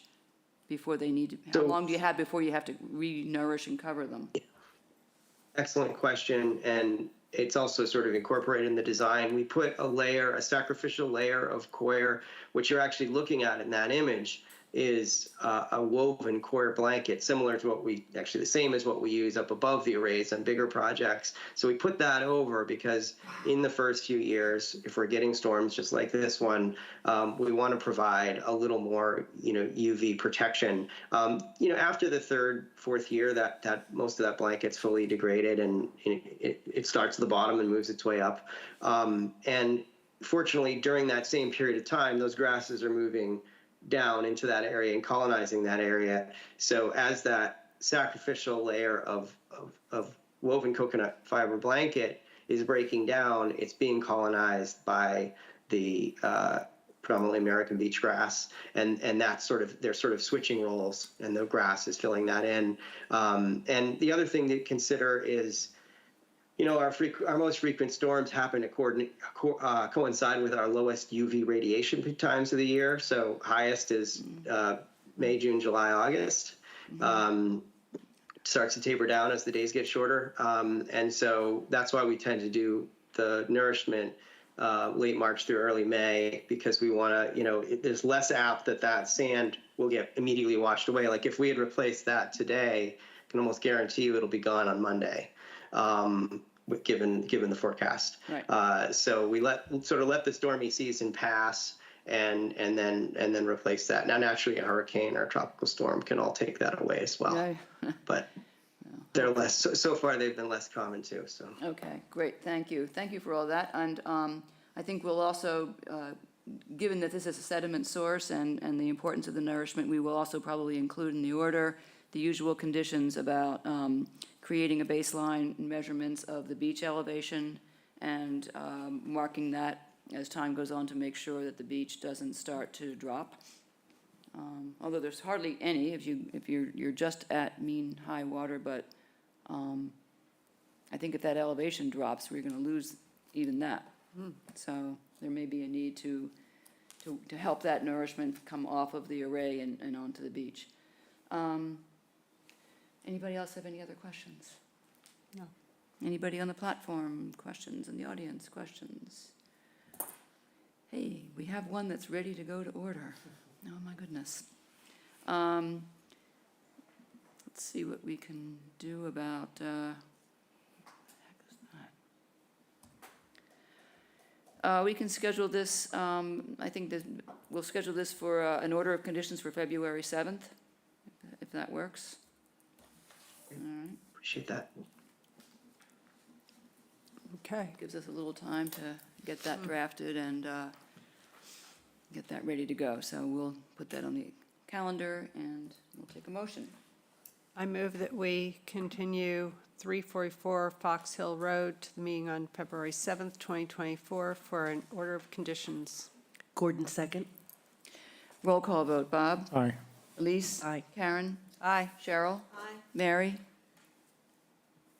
We had I lost think her. we have lost Yeah, Mary. we've She has lost left the her. meeting, okay. Oh, And oh, I, Is that MS? At the no, bottom? I don't know, maybe. Oh, That says no, Maureen, it's that's not her. Okay. Okay. Seems to have dropped off. I say yes, so we will see you back here on February the 7th for an order of conditions. Thank you. Thank you very much. Do we need a break? Yeah. Mark, we're going to take a 5-minute break at this point because my voice is going. I need some water.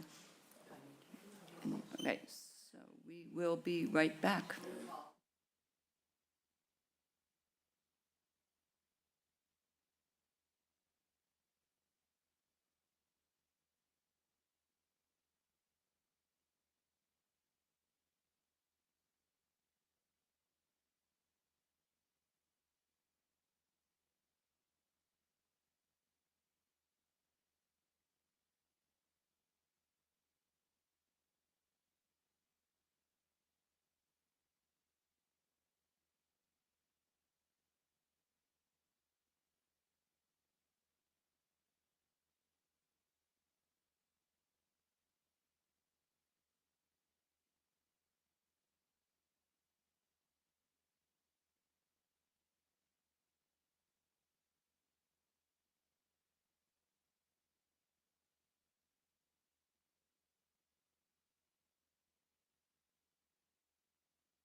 We are back.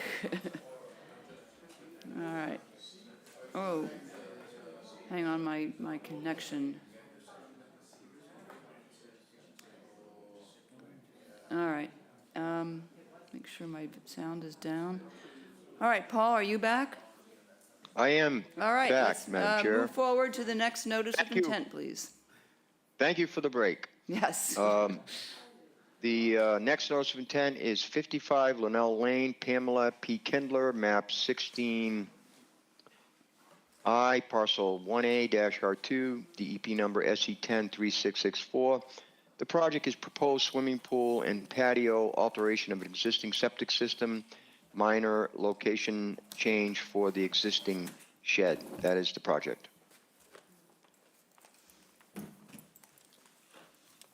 Thank you for the introduction. I am Bob Perry, Cape Cod Engineering. I'm pleased to be working with Lauren Cronin of Lombardi Landscape Architecture right here in Chatham. And I know Pam Kindler and her designer have been working for some time to put a nice thing together for her backyard. They happen to be in a flood zone that is a conservancy district also, and we know we're headed to the Board of Appeals. Bill Litchfield is the attorney working with us, but that application has not yet been filed. So I used to see a laptop here and I'd plug a flash drive in. So I brought my flash drive, but I would have to say, unless we're going to refer to our paper plan. We can you could project put it. what you've We can got. yeah. Excellent. Well, with the notice of intent, 3 plans were filed. One's an engineered site plan showing the overall circumstances with resource areas, elevations, and details. And then Lauren's plans are 2. There's a landscape design plan and a mitigation plan. So All right, project let me components. scroll through this and you Yeah, I'll can tell let me you bring which it up one. there. Thank you.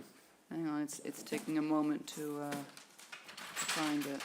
That is that one. Only gave me 1 page here.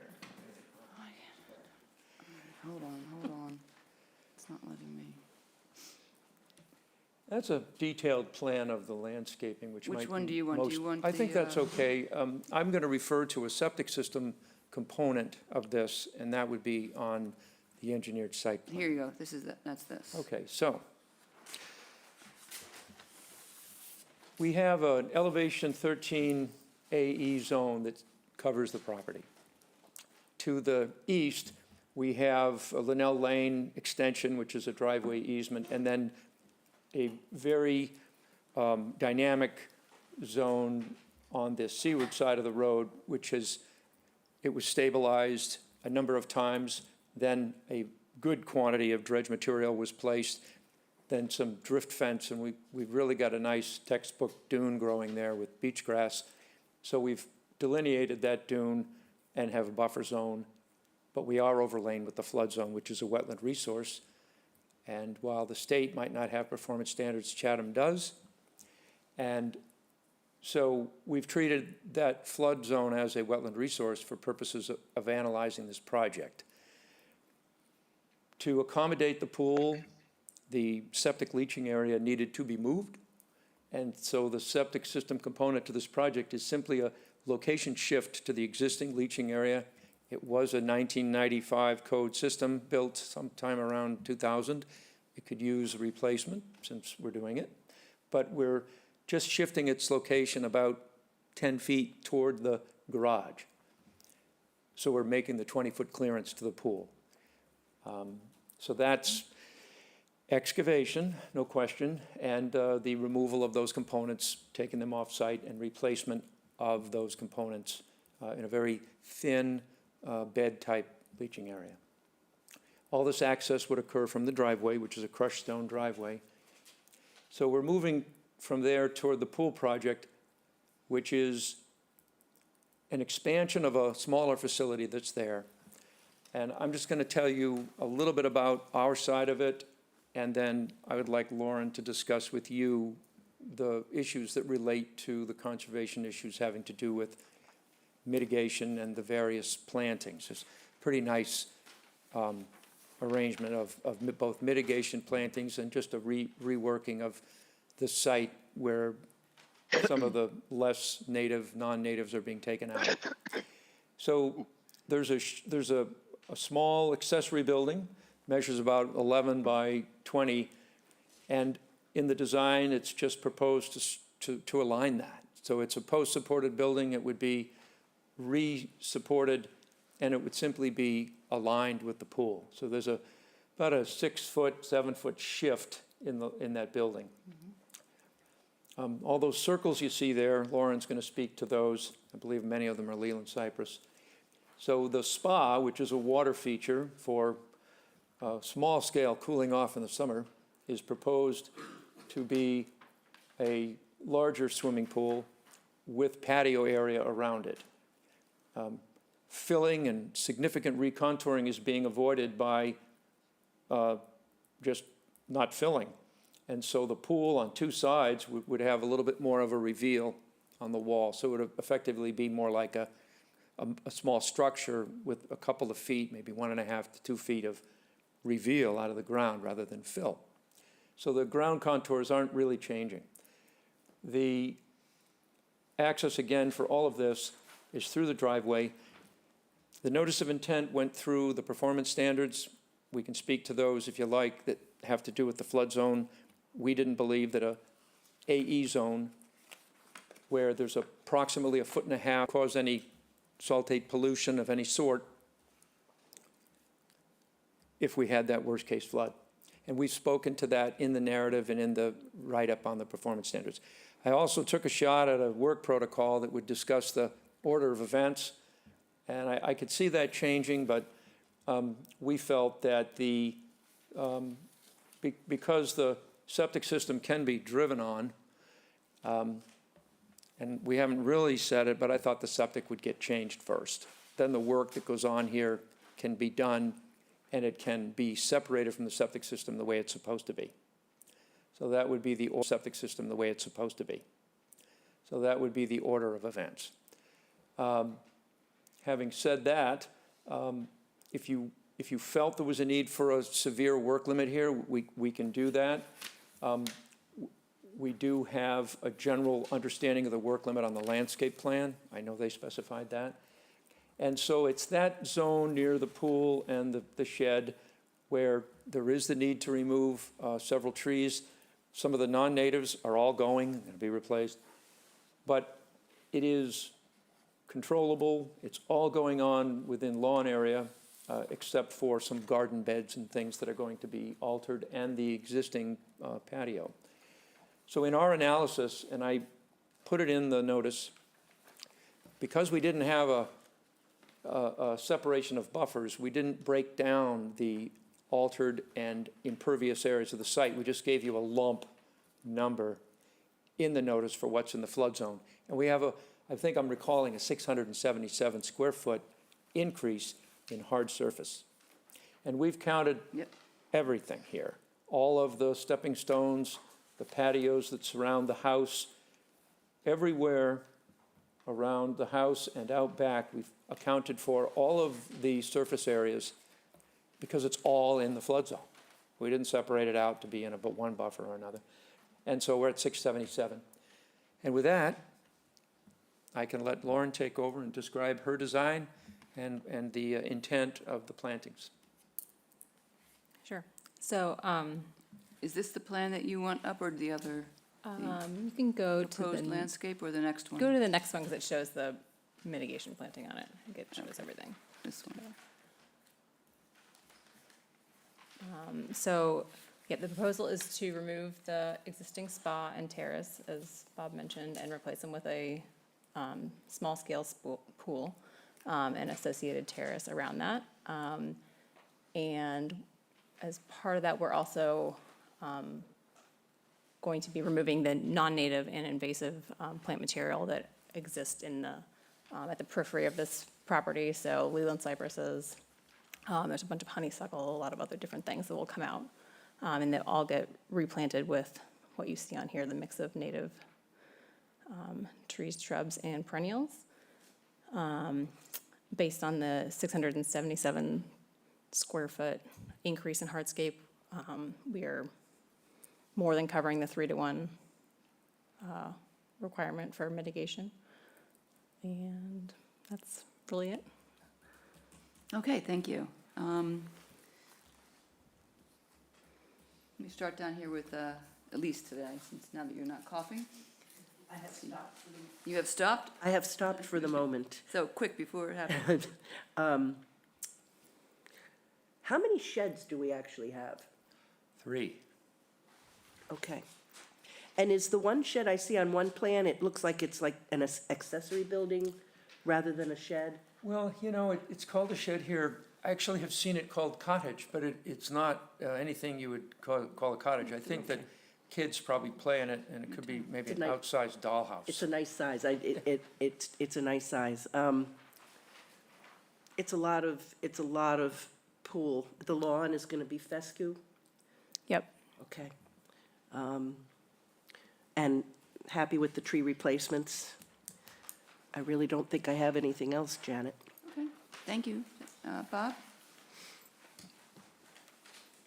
Yeah, I don't have much of an issue with the project, as it turns out. Is any irrigation proposed in ground? We would probably do temporary irrigation initially to make sure everything gets established, Right, but nothing permanent. if that's what the requirements is, yeah. That's what we like. Okay. And since the lawn is fescue and your plants are native, Shouldn't it? you shouldn't need it, right? Okay. She can have some water. And Yeah. and the fence will remain, the fence that's there now largely will remain? The chain link fence that's around the, Yeah. she does want to keep that. There will be a automatic cover on the pool, so not necessarily required for pool enclosure, but she would like it to be there for separation between properties. Right. The English oak is being removed because it's, She just wanted to remove it because it's a non-native species. She'd rather replace it with native oaks. It will also likely be partially impacted by the pool, by digging for the pool, so it may or may not survive the construction. I've got a bunch of English oaks on my property that predate us. Yep. They're pretty nice trees, actually. Yeah. They support a lot of wildlife, a lot of, the squirrels sure live off them. So I would think we should probably think twice about that if it's not necessary for construction. But anyway, I'll see what everybody else thinks about that. That's all I have. I would echo that. Replacing a mature, functioning tree of high wildlife habitat with trees that will get there someday is never a great trade-off. So it's, in our spectrum of everything from invasive to full native, trees fall all along that line. This is not, it's neither, but as long as it's not causing a problem and it's not going to be damaged by construction, I would encourage you to leave it as well. It may have something to do with shading, and there may be a large amount of material that would wind up in the pool system. And I would think that there could be a number of reasons why she's choosing to pull it, but we're going to look at the shading aspect and see if at least one might be Okay. salvageable. That would be better, that would be preferable. So 677 square feet of increased hardscape, that counts the pool, I assume? All of it, that right, structure. everything included. So in a coastal floodplain, how do you reach the conclusion that it won't cause any difference in the land's ability to absorb floodwater? Well, a case like a coastal flood, it's a transient event, and it's not the kind of flood that gets impounded, nor is it the kind of area where compensatory storage area would be necessary. If we had a velocity zone and we were directing water flow differently, I would have to say something different. With small exception, I believe this is all, is it pervious? These are slates. A lot of the surface area on the site today are individual stepping stones and kind of dry laid patio surfaces. But here, floodwater that comes over here, if it ever gets this high, and in long term, we think it will, we have water that's going to infiltrate into the ground, but it's mostly sheet flow that's going to recede with the tide.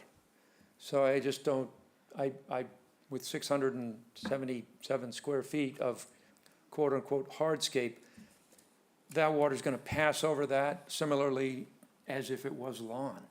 And there'd be a little bit of infiltration loss. Right, little. But it would be a loss of saltwater infiltration, which might not necessarily be great. Okay, well, I get that, that's an interesting point. And so the terrace is dry-laid stone or pavers, or what is that material? Yes, dry-laid stone, granite. Dry-laid stone.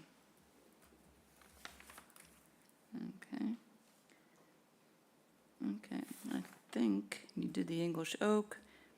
And so, why are we taking out the Leland cypress? They're not our favorite trees, but they're mature, they're screened, they provide some sort of value to somebody, the neighbor, if nobody else. They've, sort of started to reach the end of their lifespan, so are they? they're probably gonna come down one way or another in the next few years, either Okay, by and storm. so you're going with northern white cedar in place? Yep. And what size are those? What- We you have them specify at those? 6 to 8 foot height on the Okay, plan. and at the rate that they grow, they'll fill that back up They will, pretty yep. quickly? Okay. All right. That's all I have, Karen? You guys have hit, oops, you don't have it. You guys have hit most of what I was concerned about, but every week, every time we meet, we get a letter from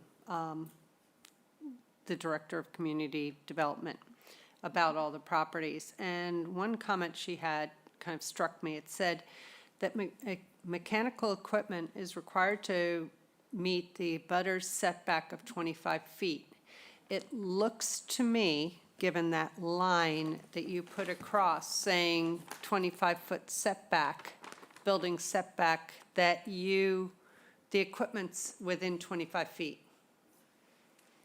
We have equipment today, I But- think we have to meet that setback if we're proposing equipment. And I can see that there is a location on our plan anyway that calls for proposed, there's like a little enclosure here, and we're 18.8 feet. Now, we're headed to the ZBA, and Right. if somebody just- somewhere fits it as a special permit, no more substantially detrimental than the circumstances that exist there today, maybe it's acceptable, but if it isn't, we have to meet the 25 feet. Right, I'm just letting you know that we received that, and so I'm kind of giving you a heads up Appreciate it. that might be an issue.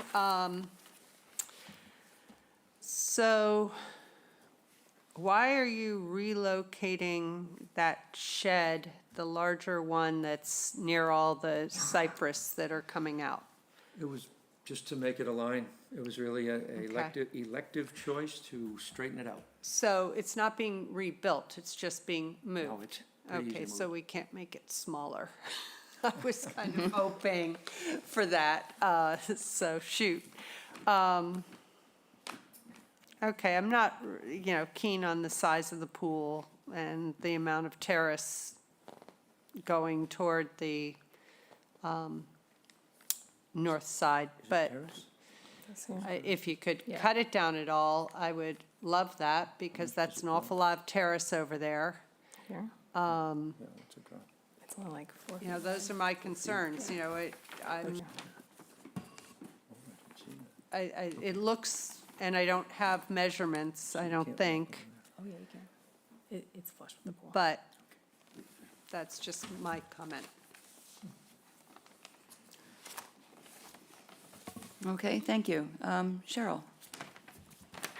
I must admit, I was a little nervous going down this road, because the last time I Oh, went you down got this road, stuck. We remembered Bob and that. I had to pull out and call my husband, because. That's when you were going to go see the fence installation. Yeah, yeah, so, nice job. Nice job. My little It's a car nice went turn. right through there with no trouble at all. So, but that's my only comment. It does look like that last project worked really well, and I was very pleased to see it. Yeah, just so that you know, on the record, we know we have some COCs, some certificates of compliance. We're putting a couple of those applications together. So we'll be addressing that, because we started with something you could see, and now you can't see it. It's actually good that you can't see it. Nice to. Yes, I was bottomed right out in there the last time, so nice, it looks much better, thank you. All right, any other questions or comments from anyone? Anybody on the platform? Nope. Okay, well, you still need to file. Right. So we need to continue, and at Karen's request, maybe you'll think about if you can shrink that patio a little bit while we're continuing it. Stop sharing. Again, same as earlier, if you haven't filed yet, you're not going to get a date for some time. March. Yeah. When do you want to continue? Can we take a shot at your first meeting in March? Actually, it's unrealistic, isn't it, to think that the ZBA is going to process this before the end of February? So how about the second meeting in March? That would be March the 13th. Well, let's just put it on there, and we'll see where notify we you. are, because we will have forgotten all of this by then, so we'll need to refresh ourselves before we can figure out how to go forward with writing an order for this. So with that, we'll take a motion to continue to March 13th. I move that we continue 55 Linnell Lane to the meeting on March 13th, 2024 for a notice of intent. Gordon, second. Roll call vote. Bob? Aye. Elise? Aye. Karen? Aye. Cheryl? Aye. Mary? Gone. I vote aye. Thank you. And that, we'll see you back here then. All right, thank you very much. We'll remember it all for you. Yes, you'll have to refresh our memories. You have too many to remember. We won't know. All right, Paul.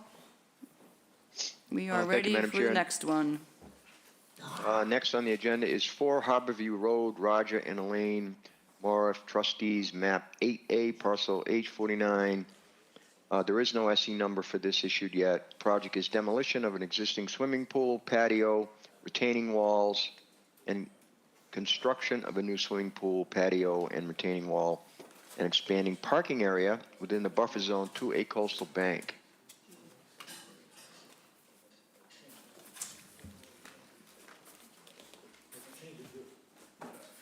All right, these guys can share. Good afternoon. I'm going to go quick because I don't want to have George shut out for his presentation. Because I think you got a 4 o'clock deadline? Maybe Or- not, Or but is that maybe. the next meeting? Maybe. Well, anyways. Go on. David and Clark, we'll- Clark Engineering, on behalf of the Morrow family. They are present here. And I have Andrew Garrelay, the landscape architect, who did the mitigation as well as the landscape design. So this is a rebuild of an existing pool. The house was built in 1981 under an order of conditions, and we believe the pool was part of that project at that time. So Andrew's worked really hard to fit this project in with your most current regulations. There's actually a net reduction in the no disturb zone as a result of this project of, I think, 90 square feet, 91 square feet. There is an expansion in the 50 to 100. The property is already over your 35% maximum coverage in that area, and we're adding an additional 460 square feet. So the overall net increase between the 0 and the 100 is about 370 square feet, more or less. The expansion, again, is behind the pool, out of the no disturb zone, towards the house. The other aspect of the project is the applicants would like a few more parking spaces rather than parking on the lawn, and Andrew's shown that on his plan as well, and that's just right out the close to the 100, but not quite out of the 100. Andrew's here to go over the mitigation that's required. Primarily, it's a restoration of everything west of the driveway, from the no disturb zone all the way outside of your jurisdiction to the head of the driveway. But if there's any questions on the engineering plan, the resource area is a coastal bank. This house overlooks the Harding's Beach parking lot. So there's a coastal bank and a salt marsh actually between the property and the parking lot. It's basically the westerly end of the salt marsh associated with Oyster River. So we've delineated the floodplain. The bank is steeper than 4 to 1, so we default to the first observable break, which is shown on the plan. And then under the local regulations, we have the adjacent upland resource area, and we show the 1,500 from that. That's really the only resource area we're dealing with is the buffer zone to the coastal bank. Okay, So- thank you. Andrew, let me get you up here, there it is. Yes, Andrew Garrelay, Yarmouth Port Design Group. My pleasure to be in front of you without representing a developer today, for the first time in a long, long time. Just to kind of quickly go over, the existing swimming pool is 117 square feet bigger than the proposed pool. We're not getting any closer to the resource area. I shifted the pool westward. The existing was right about like this. So I shifted the pool to the west. We're removing everything in green here. I tried to make this as easy to follow as possible. Everything in the green is hardscape that's being removed. And everything that's in yellow is existing conservation coverage that's remaining in one form or another. Form might change, but it's still coverage. And then the gray is new in areas that are not currently covered in conservation Is it coverage. gray or is it blue? Where are you? It's a bluish gray. Okay. Yeah, I guess it's blue. Okay, so that's that area where you were just pointing? Yeah, so there's a little bit right here, and there's a little bit right there, And then up, and then here. Yep. The pool equipment itself, and then that's part of a planting bed that will now be paved, and the same here. There's an existing timber retaining wall that comes down here with a set of steps next to it. So we're matching the existing adjacent grade here and moving the retaining wall back this way and coming this way with stairs coming down here. This would be patio area. It's dry laid. It will either be travertine or granite, dry laid. There is drainage being shown. I believe it's along the house here and along here. It has to pitch away from the pool and the house, or it's pitching away from the pool to here. It pitches away from the pool this way, and then it is caught inside of the retaining wall here. Currently, there's a railroad tie, creosote railroad tie wall system that comes across at an angle here. I just squared that off, and we're changing to an inert material, a modular well, this area is going to actually be stone veneer over concrete block, and this wall won't be pressure treated. This will be a modular block wall of concrete blocks. So while we're going to have to access to the pool access is here, so they're going to have to tear everything up right in here anyway. There's a nice existing oak here that's going to be preserved. Everything around it is invasive. There is a cedar tree here. There's another one that's off-site right about there, I believe. And then at the beginning of the driveway, there's also an oak tree that's really sprawled low. I should mention that there's the neighborhood pathway here in this easement. The easement belongs to the next door property, but there's a pathway here that goes to the beach. For mitigation, I think we're required about 400 or 360 square feet would be the calculated, I believe. 370 or 369, something like that, 371. So what I'm proposing is, this is all invasive junk. There's a little bit of porcelain berry, there's bittersweet, there's Elaeagnus autumn olive, and a lot of honeysuckle, and that's all through this whole area. And we figured we got to do a little bit of regrading along here. So I thought the best thing to do, since it's all invasive, is get rid of all of that, replant for both for the benefit of the neighborhood pathway by restoring all native plants along to this point here. I was a little bit nervous to go further than that because there is a well right here and existing cedar tree here. So this is where I ended it, because they're going to have to disturb here, and we're adding a little bit to the fence right here, about 12 feet. The note's right there, 12 and a half feet. So we're catching all our drainage, and like I said, we're reducing, and we thought just keep going with the natives all the way to the street, down the whole side of the property. Okay, thank you very much. Yeah. I have a quick question.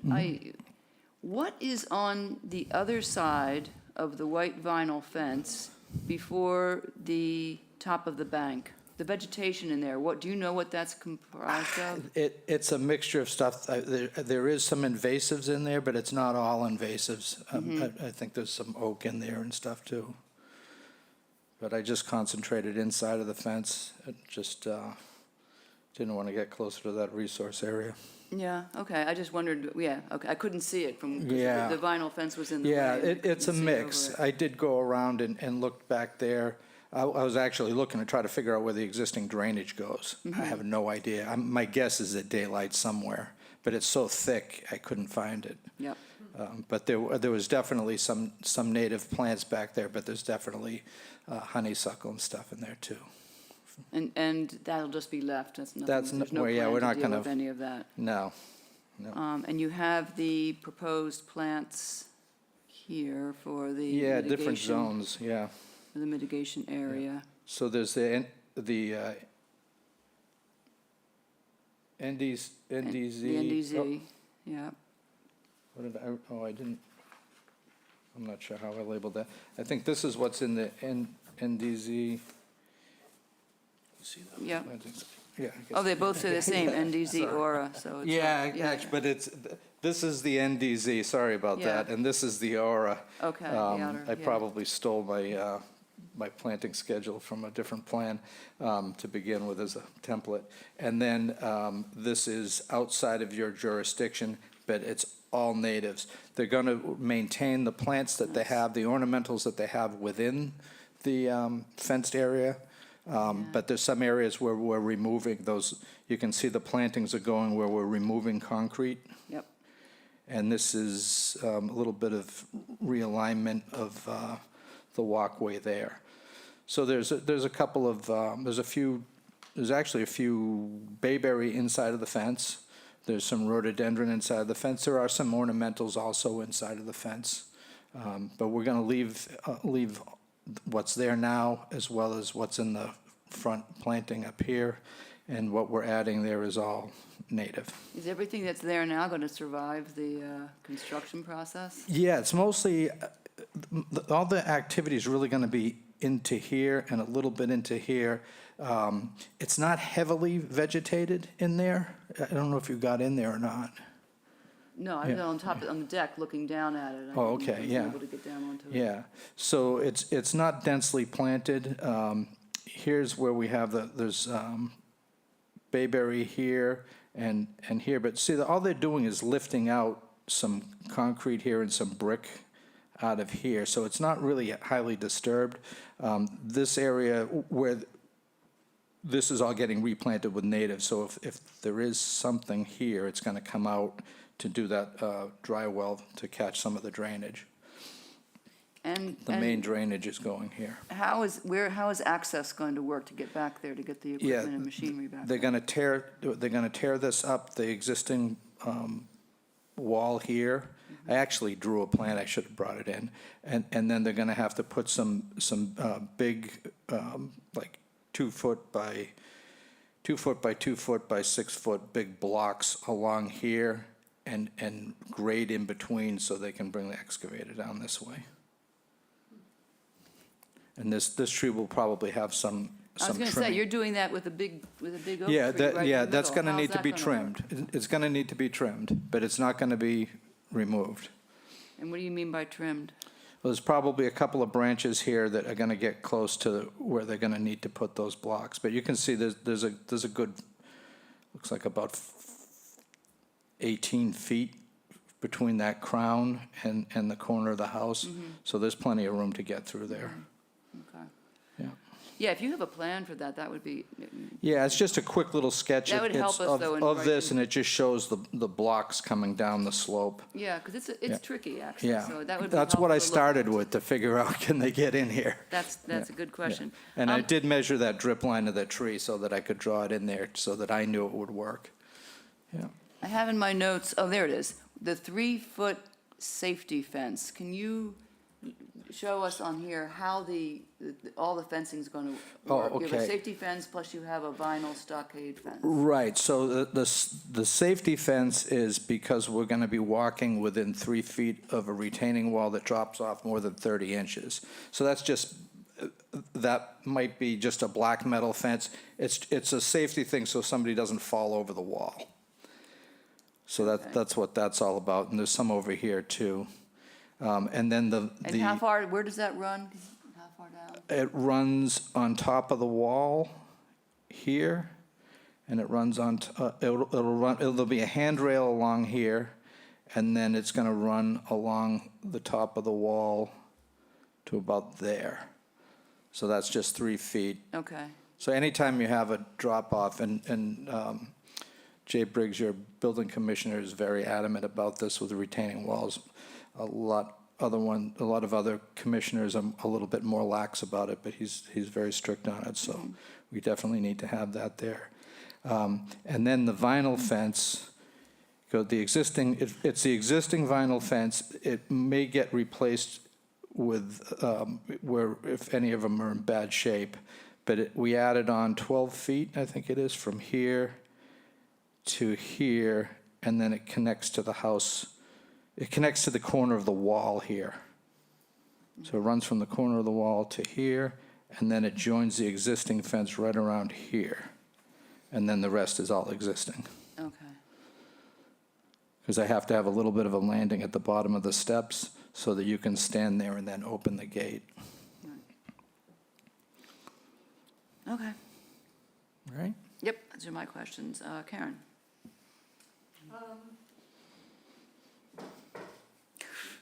I hadn't started. Boy. I said, sorry. So the blue is the proposed new.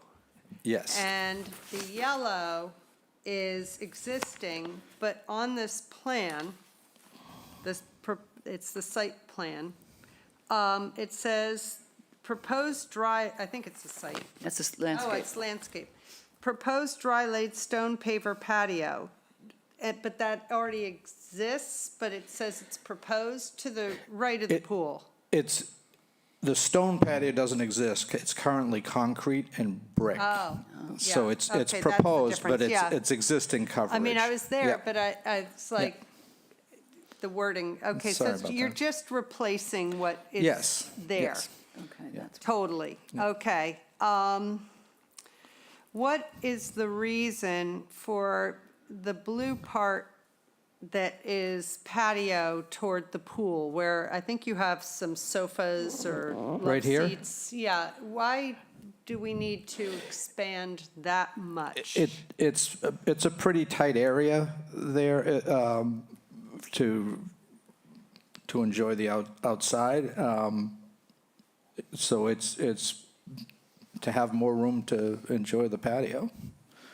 It just seemed to me like there was an awful lot of patio already to enjoy that Well, it seemed excessive. okay, I'll show you a little bit of the reasoning behind that. Yeah. So currently, there's a deck here. Right.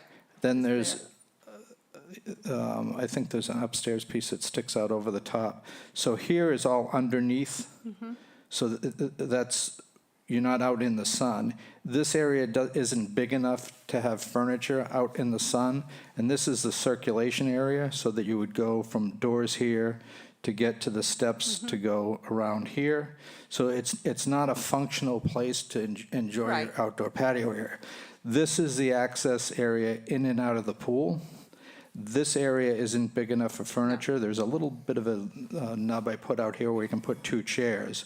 Right. Then you're going to have an area where you're going to have some chaise lounges to catch some sun. So now you need an outdoor area to sit and enjoy other people's company. That's basically what it So you can't is. sit and enjoy their company on the Adirondacks with what looks like maybe it's a fire pit or something in the dining area? That's why I'm questioning is, you've got to the right of the pool with the Adirondacks, all that seating area, dining area, and then you've got the chaise lounges shown, which you should have room for quite a few of those, because you have an area that's not populated by anything along the house. I'm just asking if we, Yeah, this is a circulation area too, Right. because you're coming in through here, so I can't really stick furniture in there. So out in the sun, we don't Right. have a lot of space. I mean, do you absolutely need it? No. Do people want to be able to have parties and enjoy the outdoors with a lot of friends? no, Yes. and I Yeah. get it, Yeah. but you could cut it off so that it was just like the pathway and then go out to the left of your little chaise lounges, and you'd have still room for more chaise lounges, because it looks like they just, you know. And I'm sorry, I missed out another point on that. So this little seating group Yeah. is, they have a portable fire pit that is part of that little group. So it's not going to be a gas fire pit or built in. I don't think it's going to be a gas built in. But this is so they can have a fire pit and sitting around and enjoy the fire pit, which you don't have the space for that with the table being out here, and this space is too small to be able to get around the fire pit. So that was one of the main All right, I was objectives. just asking if Yeah. you'd consider making it smaller, because then it's less of a impact, given, I understand that you're not doing a huge amount more in the, NDZ, but It's- you are adding to the NDZ That- already a little bit. No, that's out of the Well, NDZ. no, but in other areas. And, to the pathway and the steps and everything on the far right. So I'm just trying to find, I know it's the 50 to 100. We're not as worried as about, we're still worried, but we, Right. Yeah, but NDZ's NDZ, but I just was hoping maybe they'd consider making it a little smaller. But that's just my comment. Okay, and just to be clear too, we're removing hardscape here Yes, and I appreciate that to very a much. larger, and it's just a realignment there. Yeah. So and we're also taking hardscape out here and putting in stepping stones instead of Right. having a solid hardscape. And I do very much appreciate everything that you're doing in the NDZ. I was just hoping that maybe we could have less of an impact in the 50 to 100 as well. That's just my comment. I understand. All right, thank you, Karen. Cheryl? Just a question, in that bottom right-hand side where it's blue, you mentioned something about a wood veneer over top of concrete or something? Like a Oh, no, wood- the stone. Oh, yeah, over There's an concrete or something. existing wall here that comes this way. Right. That's railroad tie. This new wall would be made out of concrete blocks. okay. And vertically on it would be fieldstone. Gotcha. All right, I just yeah, wanted to veneer. clarify that. Yeah, good question. I will say that with Karen, it does seem like an awful lot of coverage for that nice little living room. That you have 2 sitting areas, you have a lot, I'm kind of in a facetious way wondering where they're putting in the bed and the bunks, so they can all sleep out there too. But, and there's no outdoor kitchen. But it does seem like there's an awful lot of Yeah, coverage. and down the road, this might be where they put the outdoor kitchen. That's what I'm 'cause you wondering. just can't- But there is none proposed now. Okay. We're just trying to get this done in one shot and have a good functional home. The kids are growing up, so, it's going to be, girlfriends, boyfriends, and then later on, it's going to be grandkids, so. I do appreciate that when you take down that stockade fence that is currently at the bottom of the staircase, that's going to open up that whole pool area to feel bigger too. So Yeah. that'll make it feel more spacious. It does feel a little shut in with all that stockade fence. Yeah, I was trying to open up so it just Yeah, doesn't so it'll feel be so nicer. Yeah, caved in, you know? thank you. Yep, you're welcome. All right, thanks, Cheryl. Bob?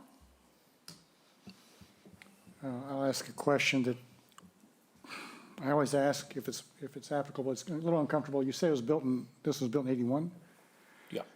So 81 was around the time, I think you've told us, because I wasn't here and you were, that the town wetlands regulations were promulgated? It was after that, I believe. After, oh, okay. I thought you had told me it was around 81. Yeah, it could have been, but I know I've seen order conditions from the 70s from the commission. But you're not aware of anything for the fact that we have a pool in the NDZ that is on the books? Oh, the NDZ didn't come along till 2006. The NDZ came later. Yeah, much later. Okay. I mean, Did coastal banks other come than, in? other than the town making the buffer zone a resource area, and the performance standards associated with the floodplain, up until the late 90s, I think the commission's regulations mimicked the Wetlands Protection Act. Okay. And so when the order conditions were issued for this, the Wetlands Protection Act doesn't treat the buffer zone. Yeah, I know. Yeah. It's not a protected area, it's a regulated area. And so you're regulating construction in the buffer zone, so that's why it was probably a two-page order of conditions. And so it's not till 2006 and the NDZ where you started to see the orders and conditions be much more elaborate, primarily because of the NDZ and the restrictions and the whole mitigation, monitoring that and making sure it gets done. All right. I just want to make sure we weren't retroactively approving something that maybe should have been approved longer ago. The zoning was different then, too. So I believe it wasn't till 81, 82 that the Conservancy District was the extreme high water mark. That was it. And then I think shortly after 81, they included the floodplain. And then by 1987, when the bylaw was rewritten in its entirety, we had the 25-foot buffer, setback, a 50-foot setback requirement from the coastal bank.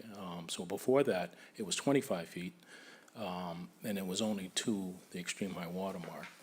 So that's why the pool is where it is, because That's fine. it was allowed. It was allowed, yes. It wouldn't be today, but it was then. So, Andrew, you were talking about, and I didn't pick up on this when I was looking at the big part of the mitigation area, that on the other side of it is a public walking path? There's an easement, I think it's for there's an easement. I think it's for the neighborhood association. The easement belongs to the neighboring property. Okay. Yeah. Well, all right, so it is a path? It's a traveled path, yes. It's a traveled path, okay. So Footpath. The reason I ask is that, as you probably already have thought about, on the other side of the mitigation, how do we protect any invasives that are there from ripping through this mitigation? It really thins out. I think it was all just kind of beach grass before, and this invasive stuff is heaviest near our driveway, and then it thins out as it goes toward the path. There might not be any shrubs in that easement, at least for part of it. I don't know if it's for all of it. I know that cedar is surrounded a little bit by some low herbaceous vegetation. There's a existing kind of, this is the access that they have to get to that path, which I think it goes kind of like this. But it's fairly open. This well is under a little bit of honey. Actually, that's why I stopped, and now that I'm just remembering now. Right here, there's a little bit of beach plum. So I stopped.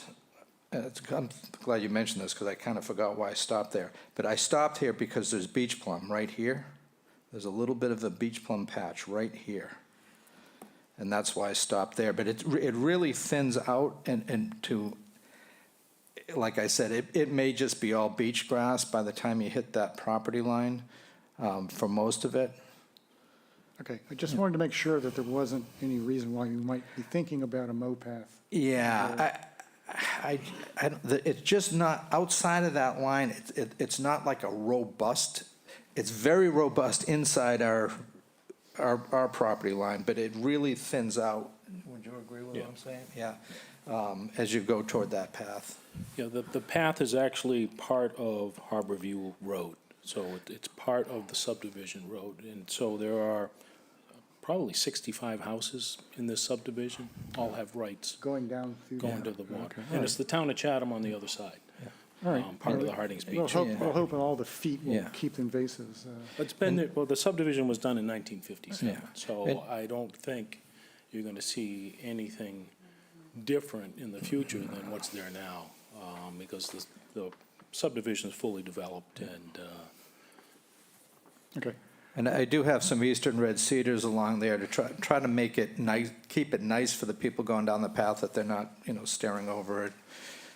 You take away some invasives, you start opening up views back that might be undesirable. And we also have some amelanchier for a little bit bigger plants in here. I didn't want to go too big through here because neighbors have a view, not an easement or anything, but they have a view in this direction, so that's why I didn't put, I actually had eastern red cedars, and the homeowners told me, they're going to be blocking my neighbor's view, and I don't want to get in trouble with them, so that's why I kept it to lower shrubs.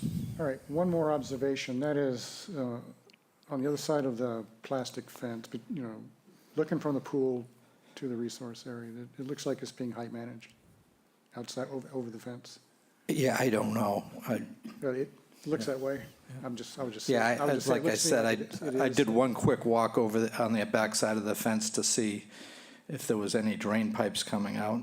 Yeah, so you should have a look, and if it looks like to you, like it looks to me, like it is being height managed, then we should probably get that on the, we should deal with that straight up.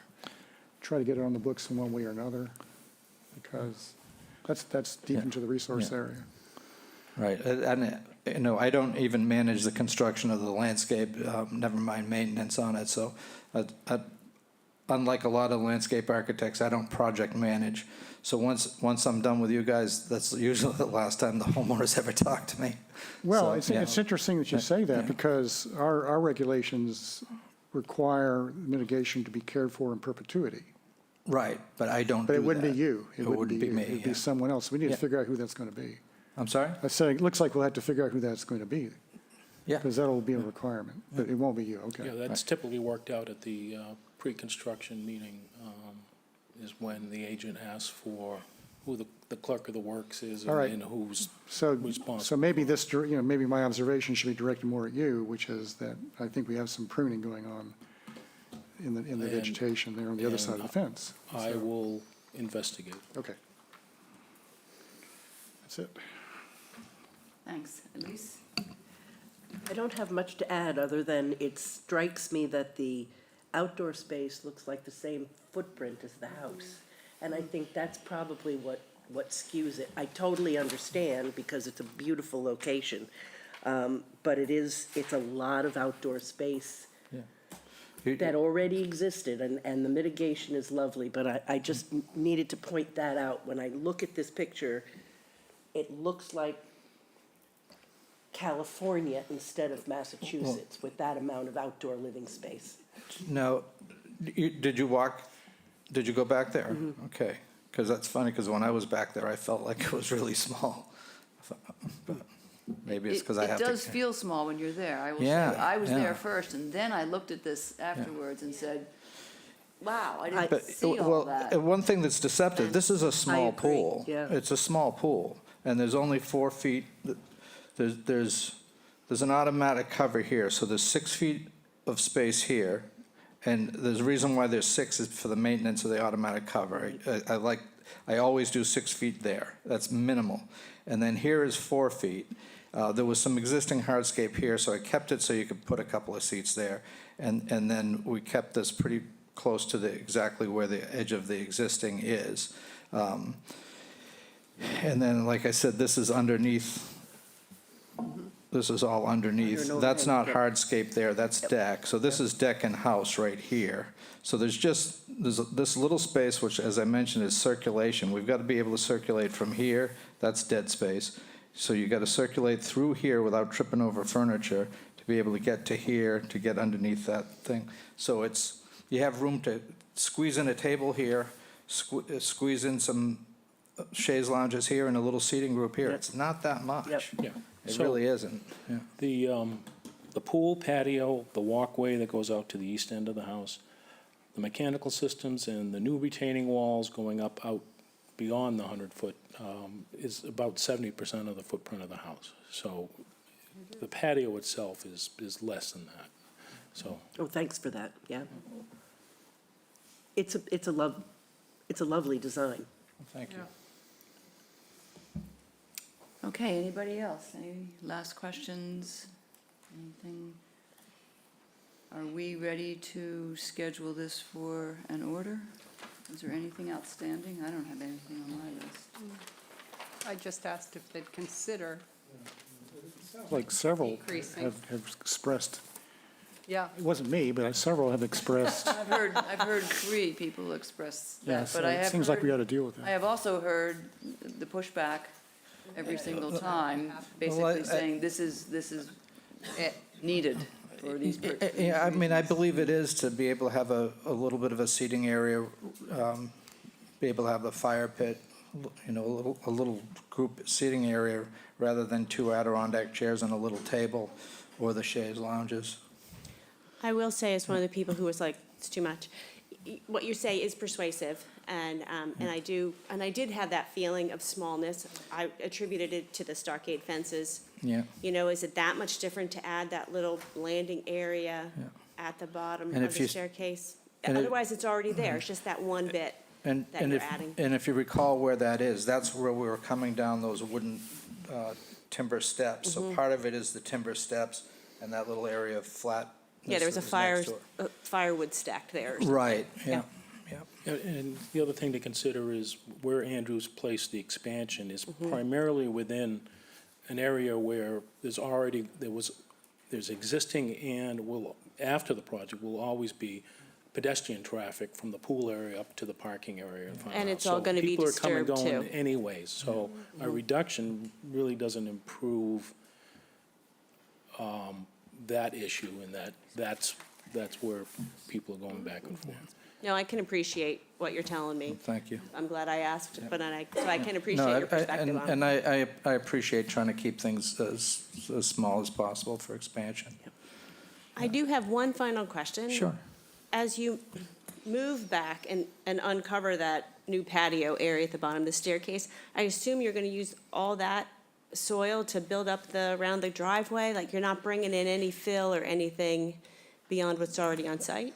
There'll need to be a little bit of fill along the driveway. Okay. Yeah, but it's not in a flood zone or it's not even in your jurisdiction, but a little bit just, or else the driveway would fall off. the Right, that's parking what I spaces. noticed, that some of Yeah, your stakes were kind of out in the middle of nowhere Yeah. for the driveway. Yeah. Yeah, there might be a small import of material because the pool itself is a little small than what's there now. Yeah. Oh, I Yeah. didn't think of that, Yeah. right? Okay. Yeah, Thanks. tried to minimize any wall heights and all of that too, but. Yep. All right, I'm thinking, I just looked at the calendar, and I'm thinking that we can schedule this for an order of conditions for February 14th. Yeah, well, You don't need zoning, right? No, there was a letter from Yay. upstairs that No, said they didn't. don't. Yay, okay. we're I not- was very careful to try to We don't make have sure I to was taking care of everybody and surprisingly took care of ZBA in the process as well. All right, so if that works for you, let's do a motion to continue this to the 14th of I February. move that we continue for Harbor View Road to the meeting on February 14th, 2024 for an order of conditions. Gordon, second? Roll call vote, Bob? Aye. Elise? Aye. Karen? Aye. Cheryl? Aye. And I vote aye. Mary's gone. And so we will see you back here then. Thank you very much. Thank you very for much, that. appreciate it. Okay.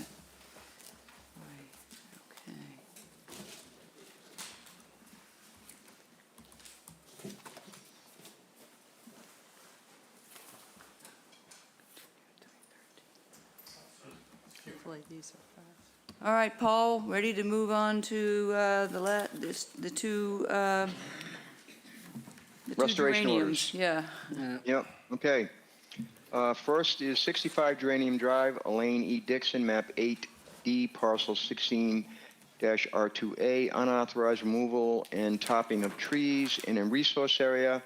And we're going to discuss a restoration order with Mr. Riley, who I believe is there. Hi. Yes. George Riley representing Mrs. Dixon. Okay. So I think from the last time we were here, the discussion, we came to some kind of ideas. And I think what the plan at the moment is to remove. Okay, I'm in the wrong folder. Go ahead. Sorry, Yeah. I'm looking. Oh, no, I'm it's just okay. It's okay. looking for it. To remove the debris from the bank, the small twigs and stuff that was cut, and leave the large diameter cut pieces on the ground, so you can see the ground, really. Basically, that's it. And then seed places where it's necessary, where the ground has been disturbed with conservation mix. And then, excuse me, on the very top of the bank, to take a swath of perhaps 10 feet wide along and remove the invasives there and replant with native shrubs that are listed.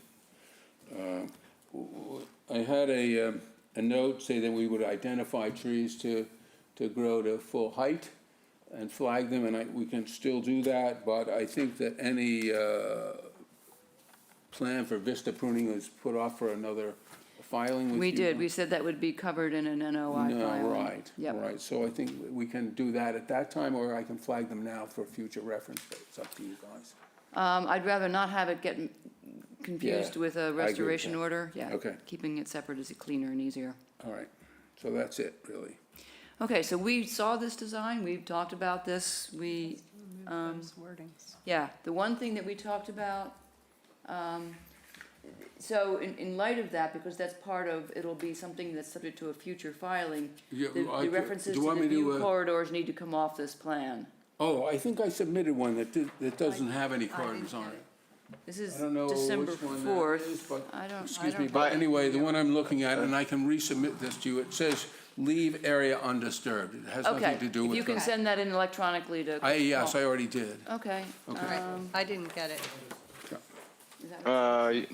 Okay. Madam Chair, I spoke to George yesterday about this, so Yeah. should have been sent, maybe, yeah, okay. It is in Dropbox. Could be, That was might an have just oversight missed on my- Crystal, that's all. Okay, so then Paul sent you the draft restoration order, Yes, so you've had a chance to take a look at that. It has been available Yeah. online and for the commission members to look at. right. I haven't received any comments other than, these restoration orders require a deadline by Right. which all this work is done. Right. We didn't put anything in because we wanted to talk to you about that. Yes, well, I don't know. That's the answer right there. I have put this out for bid, so we have companies looking at it to see what it will entail for them. So as soon as I hear back, I'll let Paul know, and we can, but it should be, the plan is to get it done as soon as possible. So that would be the spring Yes, season? yes, We can, just to be safe, add on the fall if necessary? yes, So if we put in no later than the end, December 31st, 2024? that should be That should be fine. an outside date? All Yeah. right, we'll do that. That gives you 2 seasons to Right. deal with it. No, not 204. Any other comments or changes? I'm actually looking at this, and it does have It does. edges of view corridors. Yeah, that's, depicted. who's Oh, so sharing? that's, the plan I submitted, that's gone. Yeah, It's not on I don't know whose the plan plan this that is. I've re-sent in Okay, this morning. so we did, Well, it was an oversight on my part, and I took them off. okay. okay, I don't know where, I don't know who's sharing, where. I am, Oh, Yeah, yeah. so It's that one is confusing. an older one. yeah. Okay. It's just what's in The most Dropbox. recent we have. Yeah. It's in Dropbox, that's all. Okay. I know. Yeah. So what we'll do now is we will approve this restoration order. We will attach the approved plan to it. And then Paul will schedule, you could keep in touch with him about as the process goes forward, and he'll schedule a pre-construction and all the usual Right. things will happen. That'd be good. Okay. All right? We have a motion then to approve the restoration order. I move that we approve the restoration order for 65 Geranium Drive. Gordon, second. Roll call vote. Bob? Aye. Elise? Aye. Karen? Aye. Cheryl? Aye. And I vote aye.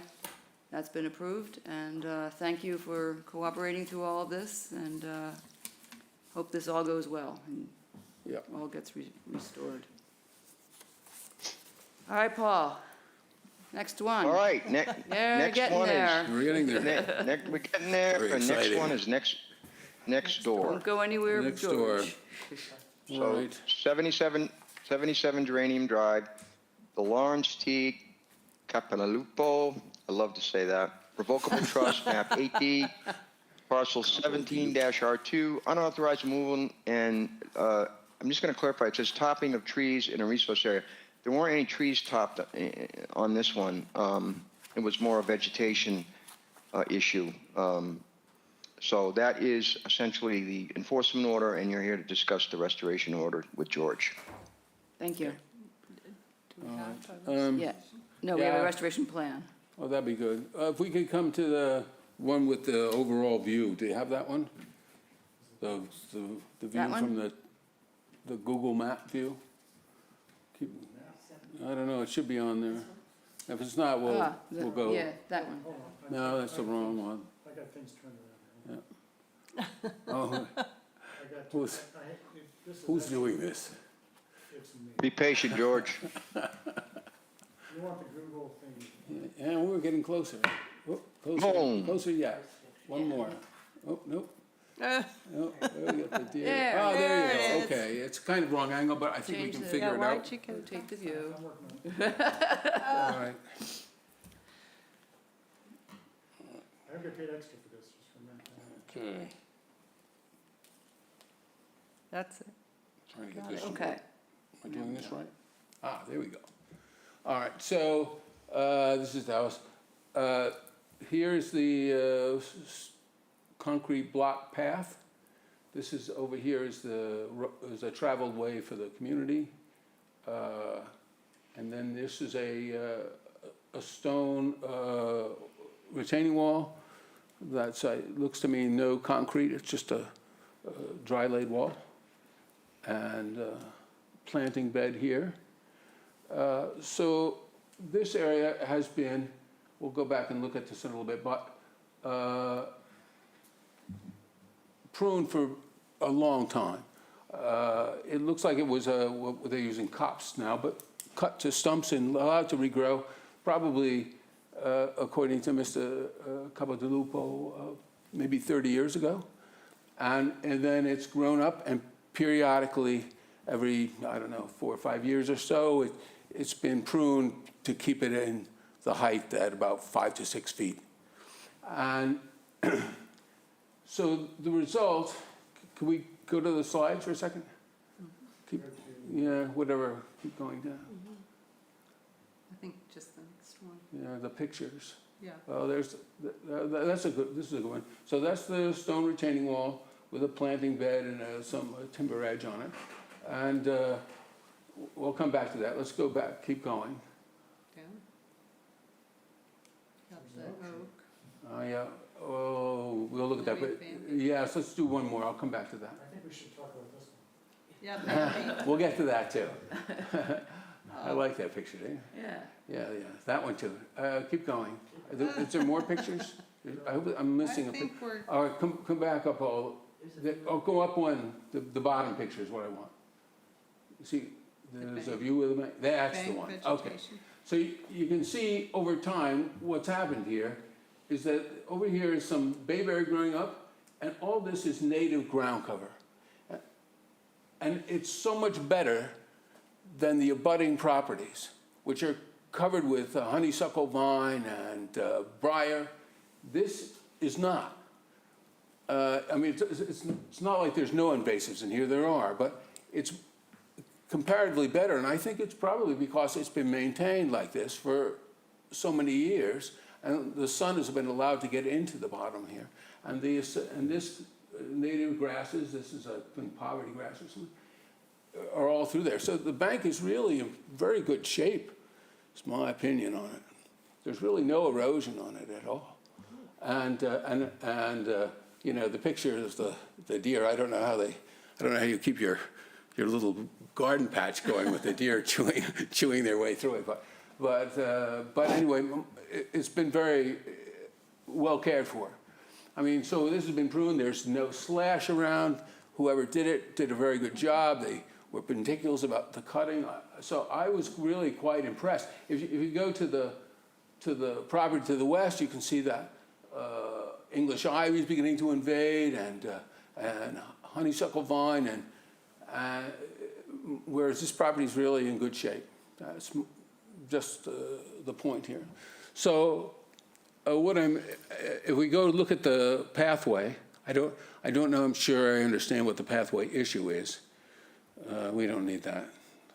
I don't know why I even have it. I don't choose my pathway. Yeah, well, no, that's not it. Keep, yeah, it's further up. There's that stone concrete block walkway that goes down the hill. Yeah. No, keep going. Well, it's here somewhere. There it is. So this is an unused path, and I can see why it's unused. I wouldn't want to walk on it my bare feet. But the drainage is really great. It's got the pea stone in the concrete block. I don't think I'm not sure they manufacture this kind of concrete block anymore. And it's all grown around it. The root systems have gotten all through it. I think to remove it would be more harm than good. I think it should just be left and abandoned. So if we want to do some sort of restoration, if you go back to the picture of the stone wall, I don't know which.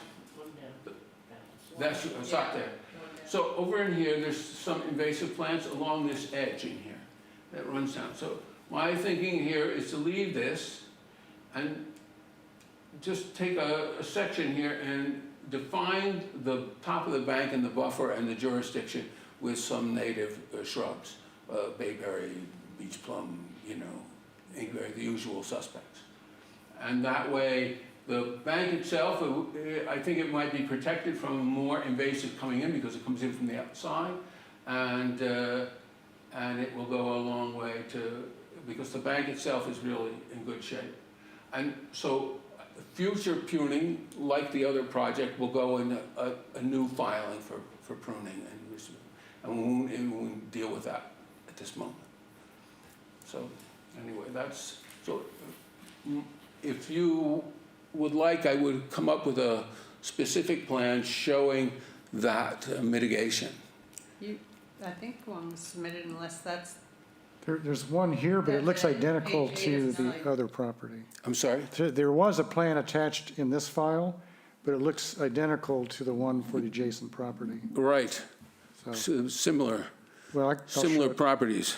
Well, it says 65 geranium on it, so yeah. It doesn't say 75. All right. So. But this one here's Capitol. No, that's not this property. So it does look the same. It looks the same, but it's not the same. The other one doesn't have any colors in it. Okay. Can't miss it. One above that, this one. It's not Above jazzed this? up. There you go. So, yeah. Go up a little bit more. Yeah, so this area here. We can maybe extend it over into here a little bit. Oh, okay. But plant along this bed here. Yeah. And that's, good separation. All right, so I'm willing to listen to some input from the commission here if you want to say what you think. Go ahead, Bob. So you're proposing to come back later with? Yes, I'll to come back with a plan specifying the plants in this area. Basically, that's it. Do you anticipate that plan would involve leaving alone trees or pruning trees? No, you wouldn't have to remove any big vegetation at all. If you look at the plan, it's almost bare ground on the other side of that, and there's some honeysuckle vine and nothing major at all. I think it would be quite easy to do, and it would be pretty beneficial. So there are no trees that have been at this point. I guess after 30 years of pruning, maybe if there were any, they gave up. Yes. Well, I mean, the oaks have established huge ground roots, and you can see everything is really healthy. But they're in shrub form now. Yes. And so the question is whether those would be allowed to break free of their shackles and become actual trees. Well, I think that's for a future future freedom For the moment, caucus. the restoration order will say no further cutting. That's right. Right, and if cutting is desired or view pruning is desired, you will submit an NOI. That's right. Ask for that. Right. Future pruning restrictions will be determined by the commission when appropriate filings, etc. Right, so this will involve the planting along the top that you said and leaving the rest of it alone. Yes, And no cutting. that's correct. Very simple and straightforward. Right. Okay. Paul, you had your hand up a little while ago. Yes, I did, yes. So there is an outstanding certificate of compliance, which was for the cutting of one tree and that concrete walkway going down the bank that never did get resolved. It's been left alone for years, and as George said, I guess they're just proposing to leave it as it is. It'll probably be better for the environment than trying to tear it out. Having said that, we would probably want to get George's particulars on the plants and the detail before we act on the certificate of compliance. Okay. So that will at least give us the ability to get that in as soon as we can, and then we can vote on the certificate. Okay. Okay, so if we continue this for one more session where you'll present us the list, and maybe we can wrap up the certificate of compliance and the restoration order all at the same time. Which would be great. Yep. The next available date is February 7th. Fine. Does that work? Yeah. Okay. Okay. Although I better write that down or I'll not remember it. Write it down. I have to do too. Me too. All right, I move that we continue 77 Geranium Drive to the meeting on February 7th, 2024 for enforcement order. Restoration. Restoration order. Gordon, second. Roll call vote. Bob? Aye. Elise? Aye. Karen? Aye. Cheryl? Aye. And I vote aye. Thank you for Thank you. sticking with this and getting to this point. It's just about done, which is great. Thank you, Mr. Capodilupo. Thank. 5 months. I know. I know. These things. But we're there, we're so We're close. almost there. Thank you. All right, thank you. Thank you. He'll be back because he didn't change. Yeah. You can keep coming. Come anytime. All right, Paul, that is the end of the matters. Except the Yes. For the, certificate. Certificate oh, of we have a compliance, certificate of compliance. I'm sorry, yes. Yes. People right. are waiting for that. There's that online. Okay. You There's read that it, that'll online. take care of it. I met with Thad yesterday. I went over and looked at the property. This order was issued in 5/9/22. They're asking for a partial certificate because we have to leave out the mitigation plantings. I have a letter from, because obviously they're not going to become due to be completed with their 3-year growing season until 2026. I have a letter from Mr. Kent, the landscaper, indicating that he inspected the property on December 9th, the mitigation plantings at least, and temporary irrigation was installed.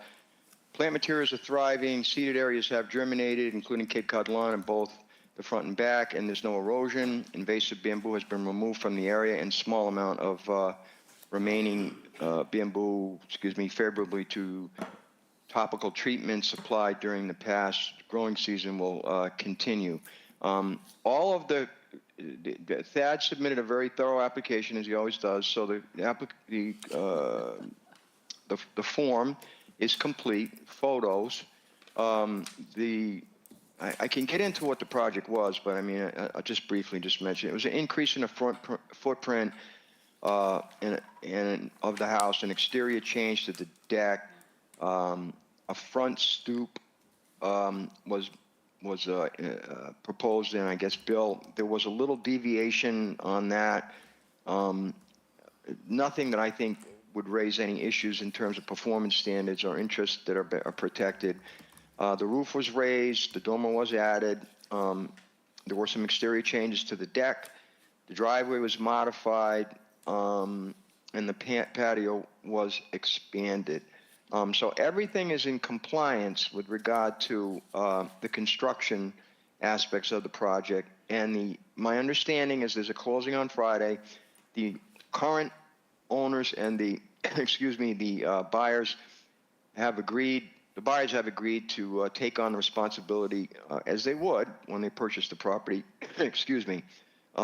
to complete the mitigation plantings, and then they can file for a certificate in 2026. So this is a partial that you're giving, and if Thad wants to if you want to hear from Thad on the minor deviations, they were very minor. I discussed them with him yesterday. I think the project is in substantial compliance. He also submitted some standard, he also listed out the ongoing conditions that'll have to be issued with the partial certificate. And that's about it on my end. There's some photos I think you have in the package of the mitigation area, but it's difficult to see how far along it is right now just due to the season.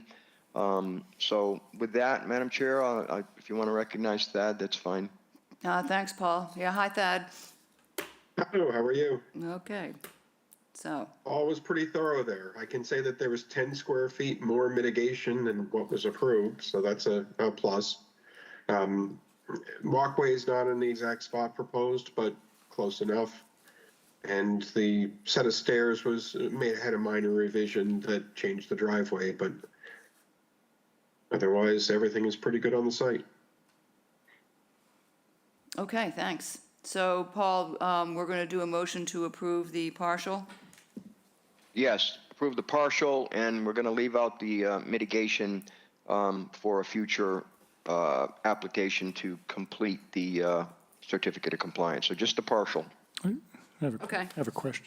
Bob has a question. ahead, Bob.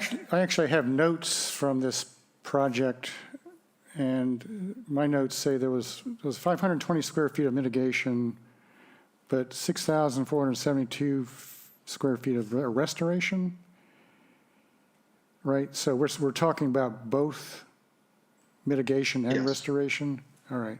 Yes, the native plant area was over by the outdoor shower in the southwest of the house. A little bit more. Yeah. It was going to be a curved lawn, and they went straight with it. So, but yes, by mitigation, I mean the restoration area and the required mitigation. Okay. Just didn't want to forget about it. Okay, thanks. Right. All right, ready for a motion? I move that we approve a partial certificate of compliance for 48 Strong Island Road for everything except the mitigation. Gordon, second. Roll call vote. Bob? Aye. Elise? Aye. Karen? Aye. Cheryl? Aye. And I vote aye. Can I see that? All right, that's Thank you so approved. much. Thank you so much. Paul, now, Yes, Tomorrow any morning. unforeseen item? Yes. Friday. oh, yeah, Friday. Yeah. Friday, I just sent out the aerial saw. photographs, He Janet, sent them that will give the commission some perspective of basically the fact that the seawall fell into the water. It doesn't exist anymore. So Yep. we're scheduled for 8:30 because of the tide issues that we have. Whoever can make it's great. We do not have a package yet for an emergency cert. The Cape Cod Commission will be, as I understand it, on site as well. But we're just there to do the site visit, and when we get to the emergency cert filing, then the 30-day trickle will start. Yeah, so we're in good shape, I think, at this I think the point. rest are right. We just got to get the site visit, yeah. All right. Okay, thank you. Bye, Lise. Take care. Thank you very much. Oh, look at that, right on time. And, yep. Right, so we'll see everybody Friday morning. Cheryl, are you able to do that early? No? No, we'll take some video or I don't know, Paul, so my question was, I thought about going over there, but I think that property has a security fence that is locked at Yeah, all times, so we drove can't down break, there. yeah, we can't. So we'll take our phones and take some video for you, But y'all are Cheryl. going down along the ocean, right? No, I don't think you can, Can you see it if you come in from the National Seashore or the Monomoy? I think we're approaching it from, how are we, yeah, what is the point of access? We're gonna go through the gate and The we're gonna driveway. get access. Yeah, Yep, because right. coastal engineering's taking us, so. Yep. We will So see it there's from gonna be- there. Anyway, we'll Right. take Not video a lot of- for you. That'd be Yeah. good, thank you. All right. All right, anything else, Paul? Negative. All right, so move- just the last thing, we approved that restoration order, so we have to sign Yep. it. So we'll get that finished up and we'll put it in our packet of things. What Is happened to all Crystal the still on? signatures that were She's here? not. I have them. I'll deliver them to Crystal tomorrow. Okay, and then we'll get that signed at our next meeting, which is in 2 weeks, unless, I don't think George is in that big of a hurry to get it, is he? For 65? Yeah. I don't think they can do planting right now. I don't think so, No, no. nothing's gonna happen, He so. has it out for bid we're right okay. now. Okay, yeah, he just has it You're out for fine. bid. So we'll Okay. sign it in Yeah, 2 you're weeks fine. at the meeting on the 24th. All right, I move that we adjourn. Great job. Second it. Roll call vote. Bob? Aye. Karen? Aye. Cheryl? Aye. We are out of here. Thank you very much, Paul. Please note, Lise Thank you, left at guys. 4:30. All right, bye-bye. Yeah,